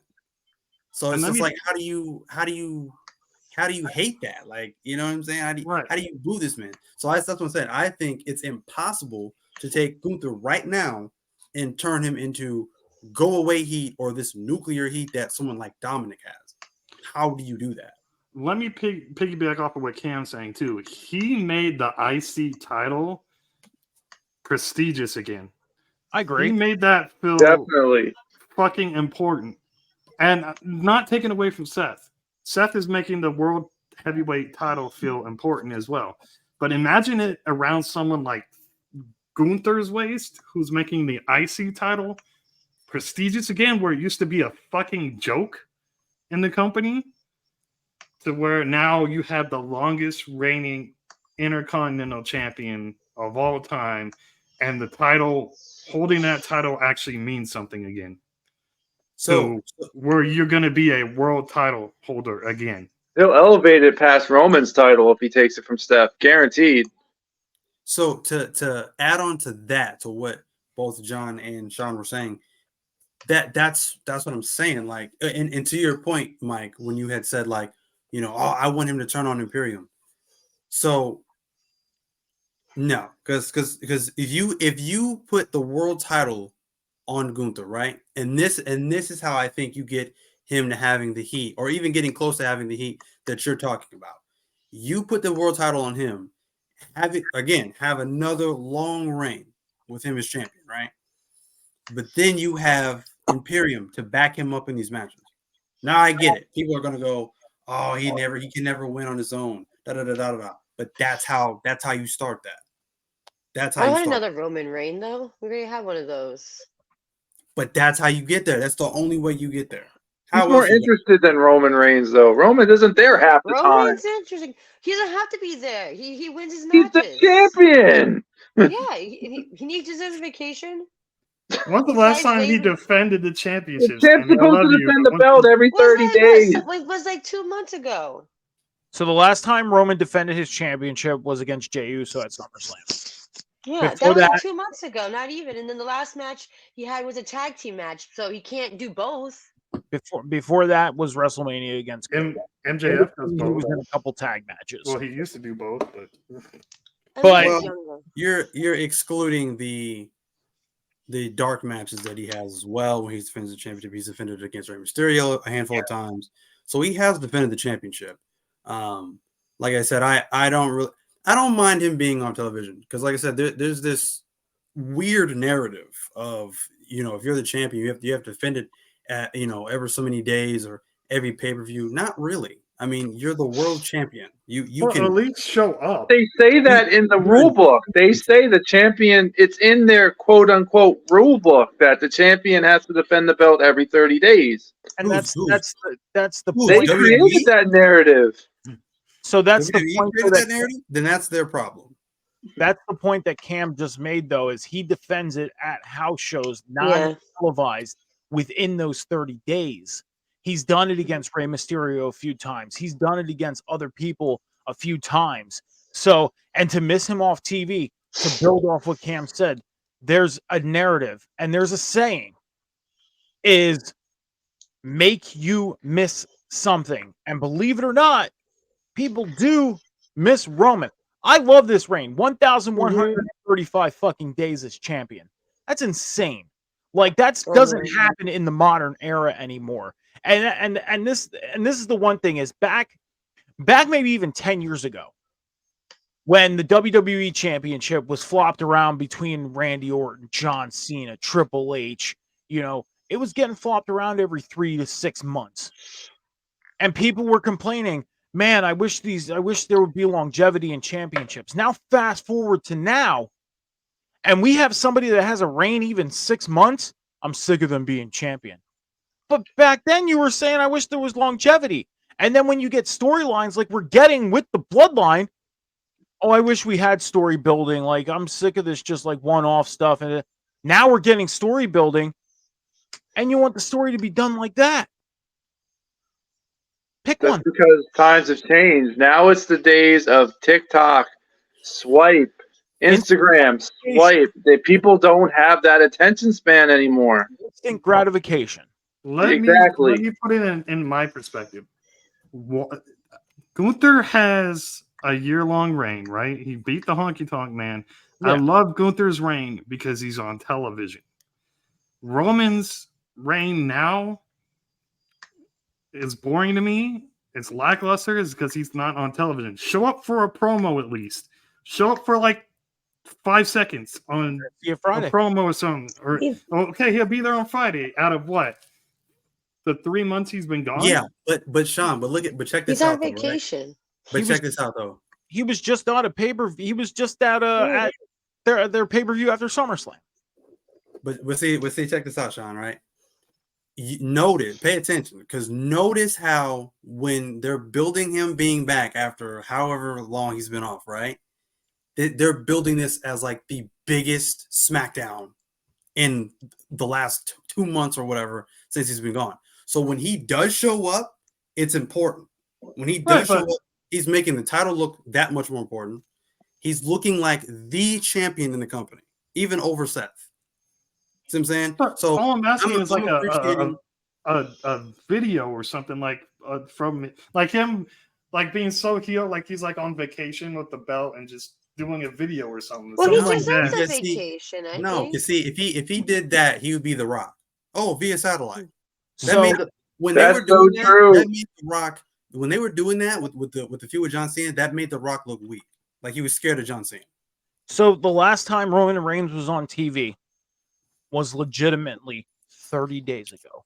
September 8th was his last appearance. Or no, not September 8th. It was the week before that, the Friday after SummerSlam, was his last television appearance. So a little over a month was his last televised appearance. But to what Cam was saying about the whole thing between John Cena and The Rock made The Rock look a little weak. Okay. I agree with that. At the same time, I disagree with it because at that time, we were getting into the whole social media thing where Twitter was around. We were just getting Facebook, fucking MySpace was dying off. So what they were trying to do was they were trying to do something a little different, and that was to build a storyline through social media. Hell, there was even an app out before we got Musical.ly, which turned into TikTok. We had an app called Tout. Tout was fun at the beginning, but it didn't last long. It was shit. It was fun, but at the same time, it was shit. Okay? They were trying that. Nowadays, and I said this back when Jade Cargill was the TBS champion, when she lost that belt, I said they could have kept the belt on her, and they could have even had her cutting promos on social media to keep a storyline going. Little did we know she was going to WWE. Right. But to add on to your point, what my point was too is when you see Paul Heyman on the phone with Roman Reigns, there could be a promo or something where you could see Roman on the other side of the phone from wherever the fuck he is and be like, yo, Paul, I'm on vacation. It's not my fucking problem. You deal with Jimmy and Solo or some shit until I come back. Like something like that. Like, you know what I mean? It's like, That does kind of make him look weak when all you see is Heyman be like on his phone and like yada yada yada. That does make him look weak. That's a WWE thing. They love doing that for some reason. I can agree with what you mean by that. Like show him, but one, I don't think, even though they have all the money in the fucking world 10 times over, $9 billion or whatever, and they can pay to send somebody out with a camera and do like a double thing. For one, it would be a waste to have a split screen of Paul Heyman and Roman Reigns on the phone, or even just a switch back and forth. They can very simply just do a video call and show that Paul was on the phone on a video call with Roman. Well, that too. I mean, but they're building. The thing is they're building this whole thing of him being a tribal chief, ahead of the table. When he's missing, he's taking care of family business, and then when he has to come back, he has to take care of family business and all this stuff. It's a layered out thing, and they're trying to build. I think they're honestly trying. This payoff for him being champion is going to be huge. It's going to be big. I don't think this is a waste of time whatsoever. The Bloodline story is struggling without Roman. It's struggling. Let's be honest. I agree. But right now, with Jimmy acting the way he's been acting like Roman, the little handout for the microphone and everything like that, it's just little things to kind of remind you that Roman's still there without being there, for one, plus with Paul going on the phone. But it also builds to something. So like Jimmy's acting like that. I bet what they do, they have a show coming up, which who knows if they're going to take the chance of doing it because of everything that started over the weekend. But they can build from here to November 4th and have Roman show up and have a match with Jimmy, saying like, hey, we'll have a match. You got to show me that you're still in the bloodline. Like, you got to show me that I can bring you back. They can build off of it. And he doesn't need to fully be there to build off of that. Jimmy's just acting like, hey, Roman's not here. I'm the shit now. But I mean, I don't know. We'll see what happens Friday. I mean, they could start something on Friday because we're going to see Roman. So I do think SmackDown's a lot more boring when Roman's not on there, to his credit. But I do feel like he should be on there more. But here's the thing: is yes, he should be there more because he's the champion. But at the same time, he's their main attraction. Back a few years back, Brock Lesnar was champion. Okay, let me kind of put this out here. Brock Lesnar was the champion back then. Brock wasn't always on TV. We fucking hated it. But then when you sit back and think, man, I didn't mind Brock being champion. Now I see the point of this. That's what made him an attraction. I still, and that's what they're doing with Roman. As much as I love Cowboy Brock, I still don't want him as a champion. I like Cowboy Brock because he's hilarious, but don't put a title on him, please, because he'll never fucking show up. But the point is there's people out there that be different than it is now. The point is there's people that fucking hated him as champion because he wasn't always there. But now you ask them today, and they're like, you know what? I don't mind Brock as champion because now I see the point of this, and that's what they're doing with Roman. Is they're building him as their attraction because he's making them money. And there is a thing out there, and I forget who it was. Oh, I remember who it was. But there was a certain superstar that's their Hall of Famer now, was told, help us build Roman because he's going to be putting food on our tables for the next 10 years. Now they're there. Now they're at that point where he's the one putting food on their tables. And he's making them money. Look at the arenas nowadays. Fucking sellout after sellout after sellout. Knowing whether Roman's going to be there or not. So here's the here's the difference, I think, with Brock's reign, original reign, and Roman right now. Roman has been built over time as the attraction that he is right now. Mm-hmm. Whereas Brock signed on to be the attraction. He wasn't built that way. He signed on to be that way. Major difference. So Cam, let me ask you this. How long have you been a fan of WWE? Oh my gosh. Since the Attitude Era. Okay. So you've watched the Attitude Era, you've seen Brock when he came in, everything like that. Brock was on TV all the time, WWE champion. He was there from 2002 to 2005. Yep. Wasn't there long, but still made an impact. Right. Still made the impact. Okay. Do you like Brock from back then, or are you more of a fan of Brock now? I'm more of a fan of Brock back then. Okay.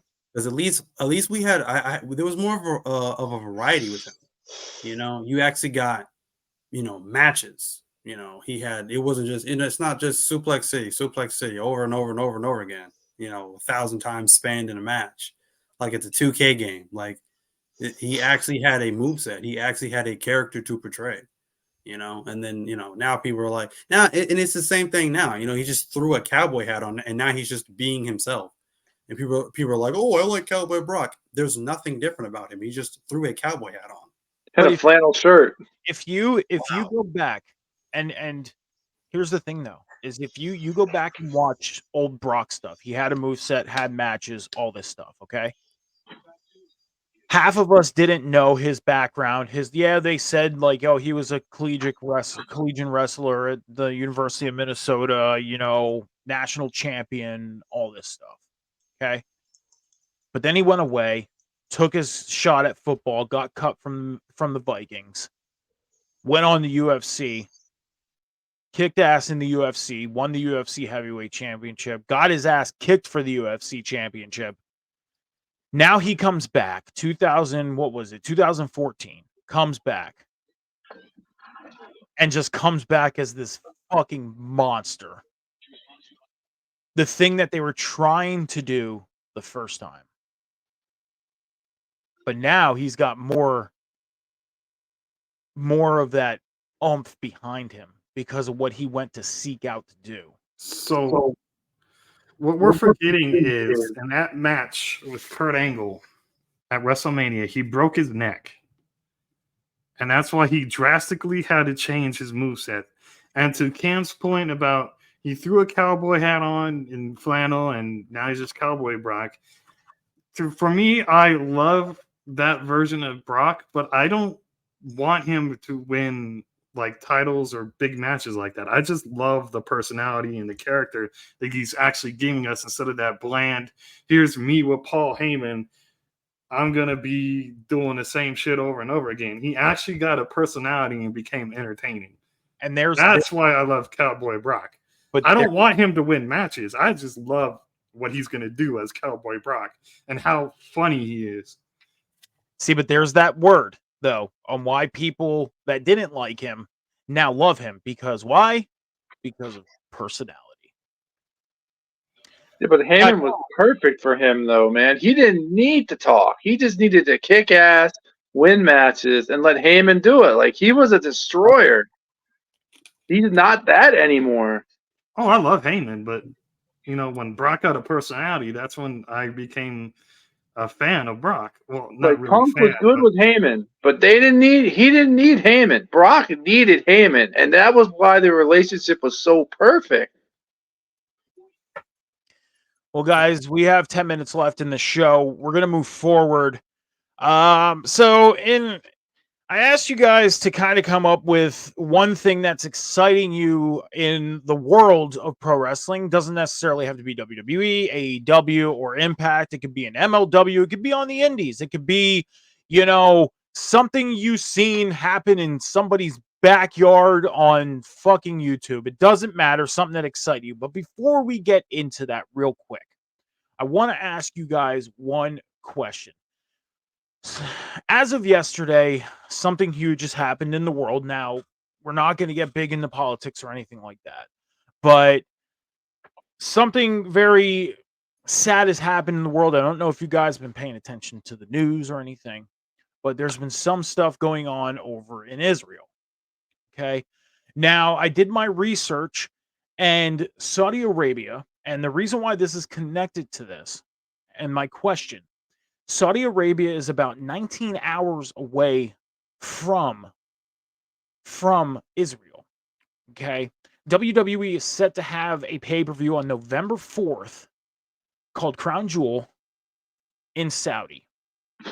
Do you guys feel like it would be the smart move right now for WWE to go over to Saudi Arabia since this stuff is starting? Nope. I heard they're just moments away from nuclear warfare. And don't quote me on this. This is what I just heard through the news, because I don't really pay attention to mainstream news or anything like that. But if they're gonna start nuking, I don't think it's smart for WWE to go. Like, it's sad what's happening over there, and I pray for everybody, and I pray for the especially the Americans that are stuck there. But WWE, y'all need to make an audible and maybe do something for the Saudi fans that you can just air it at the same time as their night, where it'll still be like 10 a.m. for us. Yep. So just protect your fucking superstars. Don't go over there. I know you used to do a lot of Iraq shows for tribute to the troops during war zones and shit, and how the superstars talked about they almost got hit with fucking rockets. Yep. No, it's not safe. Don't put the superstars in danger. This is a little bit of a different situation because the rumors are, and again, I'm sorry, not trying to get too much into the politics, but and I know this isn't what we're really about, but this does concern the world of pro wrestling, so this is why I'm kind of bringing this up a little bit, and I apologize for bringing it up. But again, this is a subject that touches upon what we produce here. There is some hostage situation stuff going on. So I agree with you on that. Protect the superstars, because you don't want to run into a situation like that where they're only 20. Yeah, it's 20 hours. But if you hop into a plane or a helicopter, that's an easy 2 hours. 3. A rocket is like 5 minutes. Yeah. And with everything going on, I can agree with that, do an event to where it's on their time so they can enjoy it, do something special. I know it's not necessarily where they're at, and that's the big specialty of it, but we got enough stadiums here, and it's still decently nice outside during the day here in certain areas, or even out west. Sean, it's what, 70, 80 degrees during the day where you're at? Yeah, it's still hot as fuck at night in my room. Like, you got Allegiant Stadium, you got the 49ers Stadium, you got the Rams Stadium, SoFi. You can definitely build an event in one of those stadiums. Do it at 10 a.m. I know that's super early where you're at because then it's 7 a.m. there. But even on the East Coast here, and John can agree with me. I know, Sammy, you're down in Florida right now. It's warm down there almost all year Oh, round in it's so spot. nice, yes. Okay. And then Cam, it gets cold where you're at certain points. You're pretty much the same as we are here in Pennsylvania.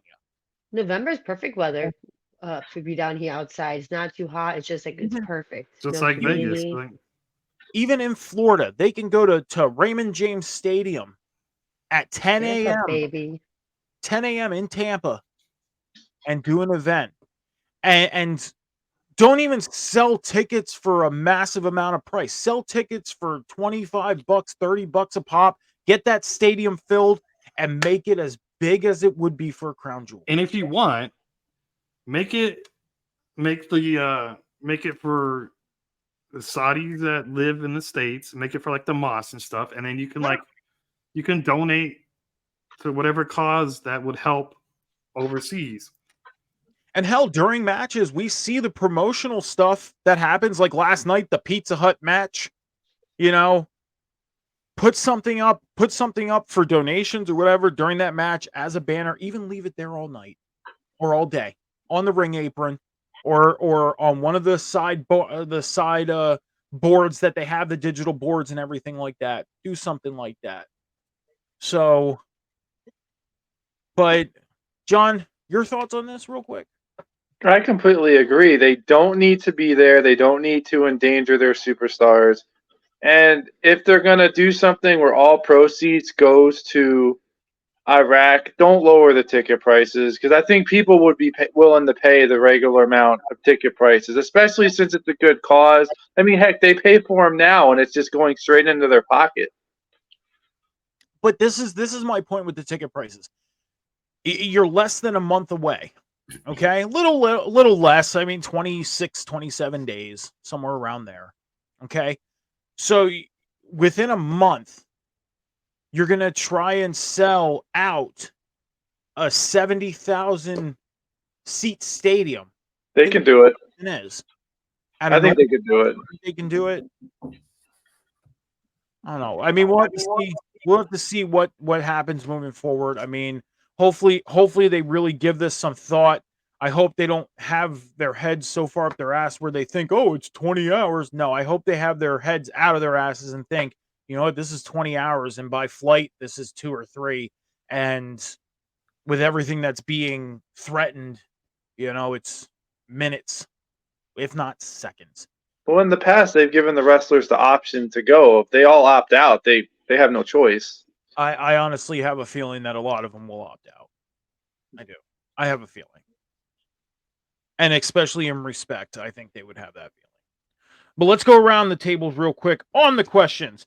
Sammy, number 1. What is exciting you in the world of pro wrestling? And what's pissing you off about the world of pro wrestling? Both answers. Wait, what was the second question?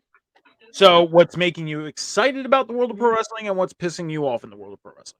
What's making me excited is that the little videos of Randy at the Performance Center, like you're seeing that he's actually going back to the center. He's actually not sure if he's coming back or if he's just going in to get help to become more healthier.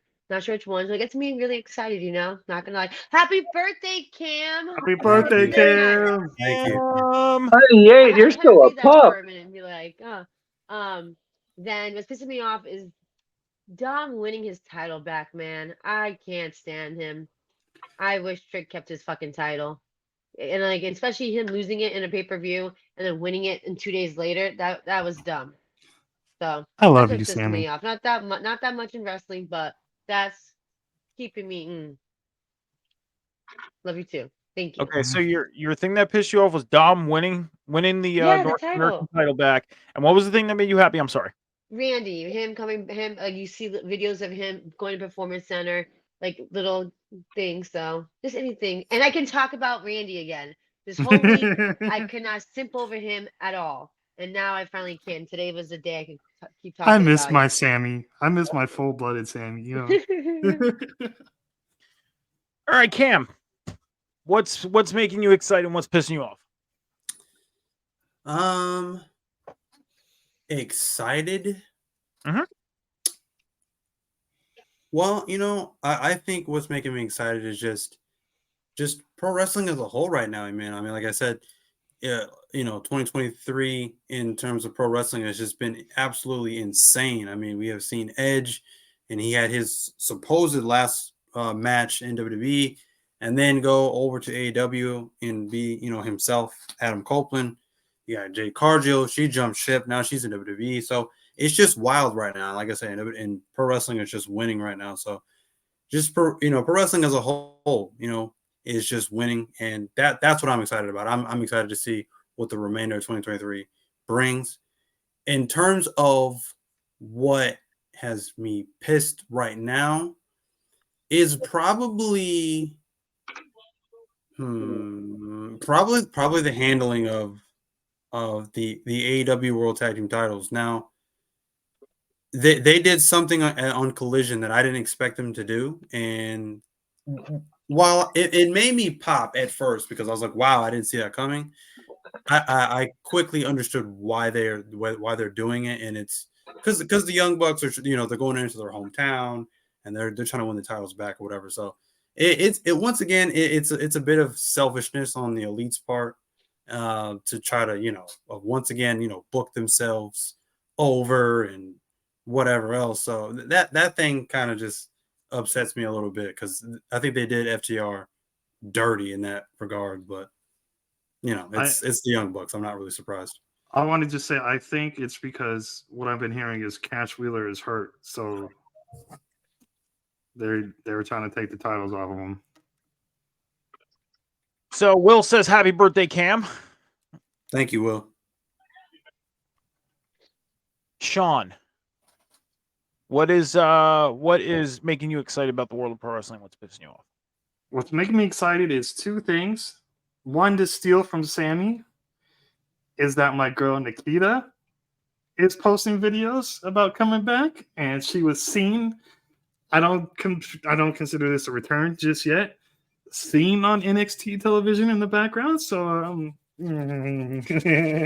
my girl's coming back. And number two, I'm excited for Adam Copeland's run in AEW. I'm excited what he can do. I'm excited what he's going to be doing, not being held back by the WWE machine and their style of wrestling. And what's pissing me off about wrestling, and I don't know if Scal's in here because he might yell at me for this, but NXT. I love NXT, don't get me wrong, but they're bringing the cash cows, like Al said, on Botch Boss and Chair Shots. They're bringing Cena, Cody, goddamn Paul Heyman, and now the teasing the Undertaker for what? For them just to beat a average AEW card just because Adam Copeland's making his in-ring debut? Seems a little petty to me. You know what I mean? So it seems petty to me. Like, I love NXT. People think I don't like NXT. I don't like what they're doing right now, but I still tune in. But that's what's pissing me off is NXT. HBK was like, "Oh no, you're not doing this to me." No. John, what's making you excited in the world of pro wrestling? What's pissing you off? What's making me happy in the world of wrestling is Alex Shelley's Impact title run. I've always been a huge Motor City Machine Guns fan, and I never, ever, ever thought I would see him become Impact World Champion, and it probably will not happen again. So I've really thoroughly been happy for this run and for him.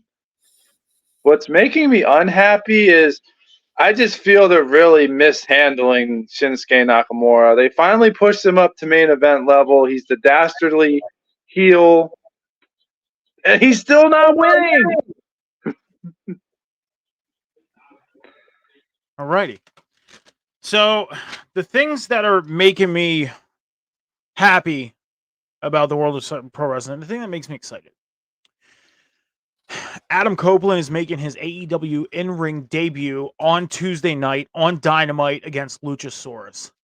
Love it. Excited about it. I don't think I've been this excited about Edge / Adam Copeland in a match in a very, very long time.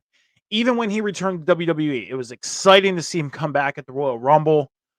But even his match at WrestleMania with Orton at the COVID Mania, it went way too long. It was good, went way too long. And then after that, there was just some things that I was okay with and some things I was like, why? But I feel like that he's going to have a great run in AEW, no matter how long that's going to be, whether it's 2, 5, 6, 10 years. But a great start, starting off with Luchasaurus, a great start to possibly build a rivalry with Christian Cage. And I'm excited to see where this goes. And yeah, and I'm excited to see Roman come back on SmackDown to see what he has to say next, because I want to see what happens next with Roman Reigns, because I am actually with the Bloodline storyline, and I'm excited to see what the next chapter is. The thing that pisses me off about the world of pro wrestling is the rumors and rumors and rumors and all the little shit things that were being said. I shouldn't say shit things, but the little plugs of things being said last night during Fastlane, and the rumors about CM Punk returning to WWE. I don't care. I'm a Punk fan. I've always been a CM Punk fan. But honestly, at this point, if he returns, I don't think I'm going to be as excited as a lot of people are going to be. I'm probably going to have the same reaction I did last night when we seen Carlito. And that was just that. But that is that. So, with that being said, Sammy, since you are our special guest for the evening, you can go ahead and plug yourself where people can find you on social You media. can find me on TikTok, SammyXO29, and SammyXO43. Instagram, SammyXO43. That's it. Oakley Dokley. I'm gonna go with John. John, we started a new thing last week. I have your socials filled in here. So where can people find you on the networks? What shows are you a part of? All right, you can find me on TikTok and I have your socials. What shows can people find you at? oh, what shows? My bad. You can find me, sorry, Sunday mornings on the Red Zone with Mr. Metalcore Mike and this show as well. Okie dokie. Cam, what shows can people find you at? You can find me here every Sunday night on the Table Spot. And of course, you can find me Wednesday nights on the Boom and on Off the Top Media every single Friday night with Friday Night Review. Busy man. Oakley dokley. Sean, what shows can people find you on?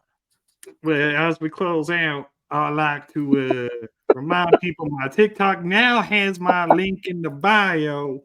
I realized it wasn't on there, so much obliged if you go on there and buy some merch. It'll help me out. This a nice cowboy, but you can find this cowboy Sunday nights on the Table Spot right here on River City Radio and right here on River City Radio Wednesday afternoons at 3 p.m. West Coast time for the Indie Wrestling Gazette with the handsome bastard Will Gray.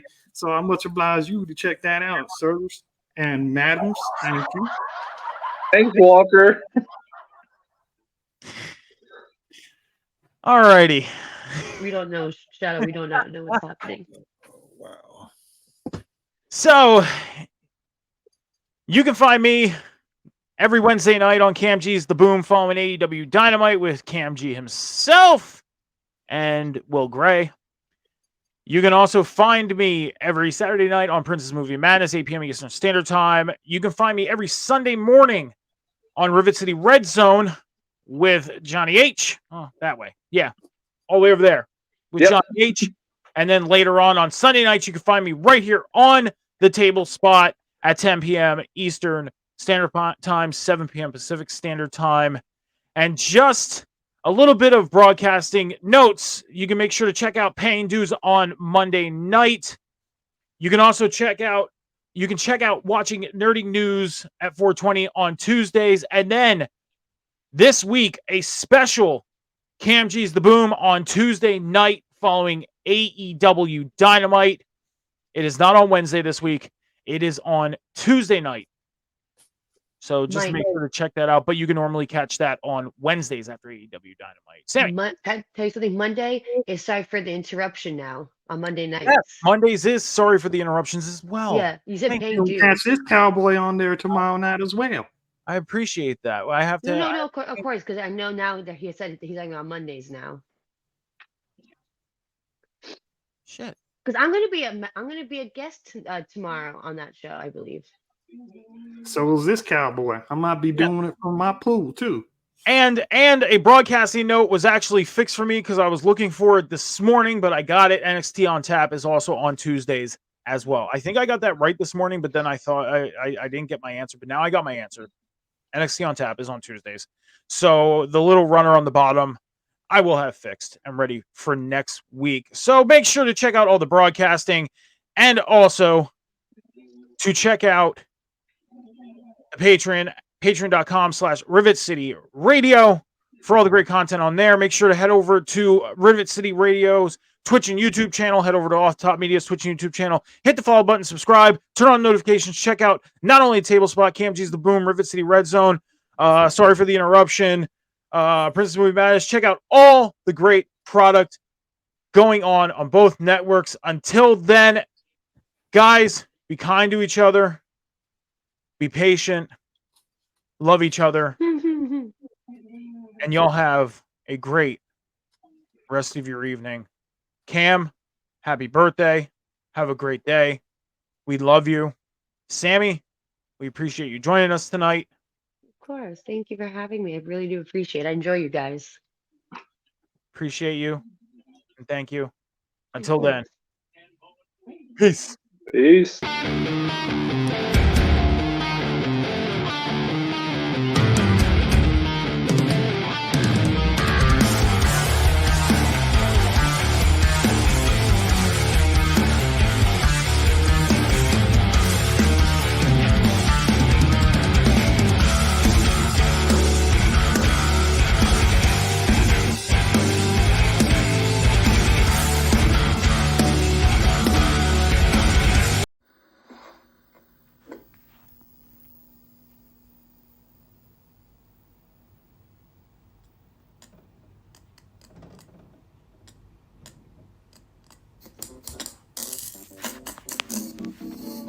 I don't want to set the world on fire. I just want to start a flame in your heart.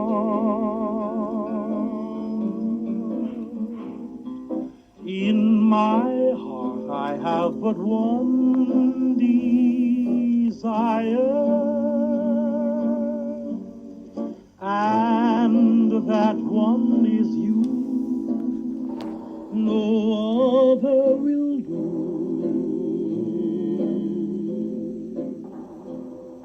I've lost all ambition for worldly acclaim. I just want to be the one you love. And with your admission that you feel the same, I'll have reached the goal I'm dreaming of.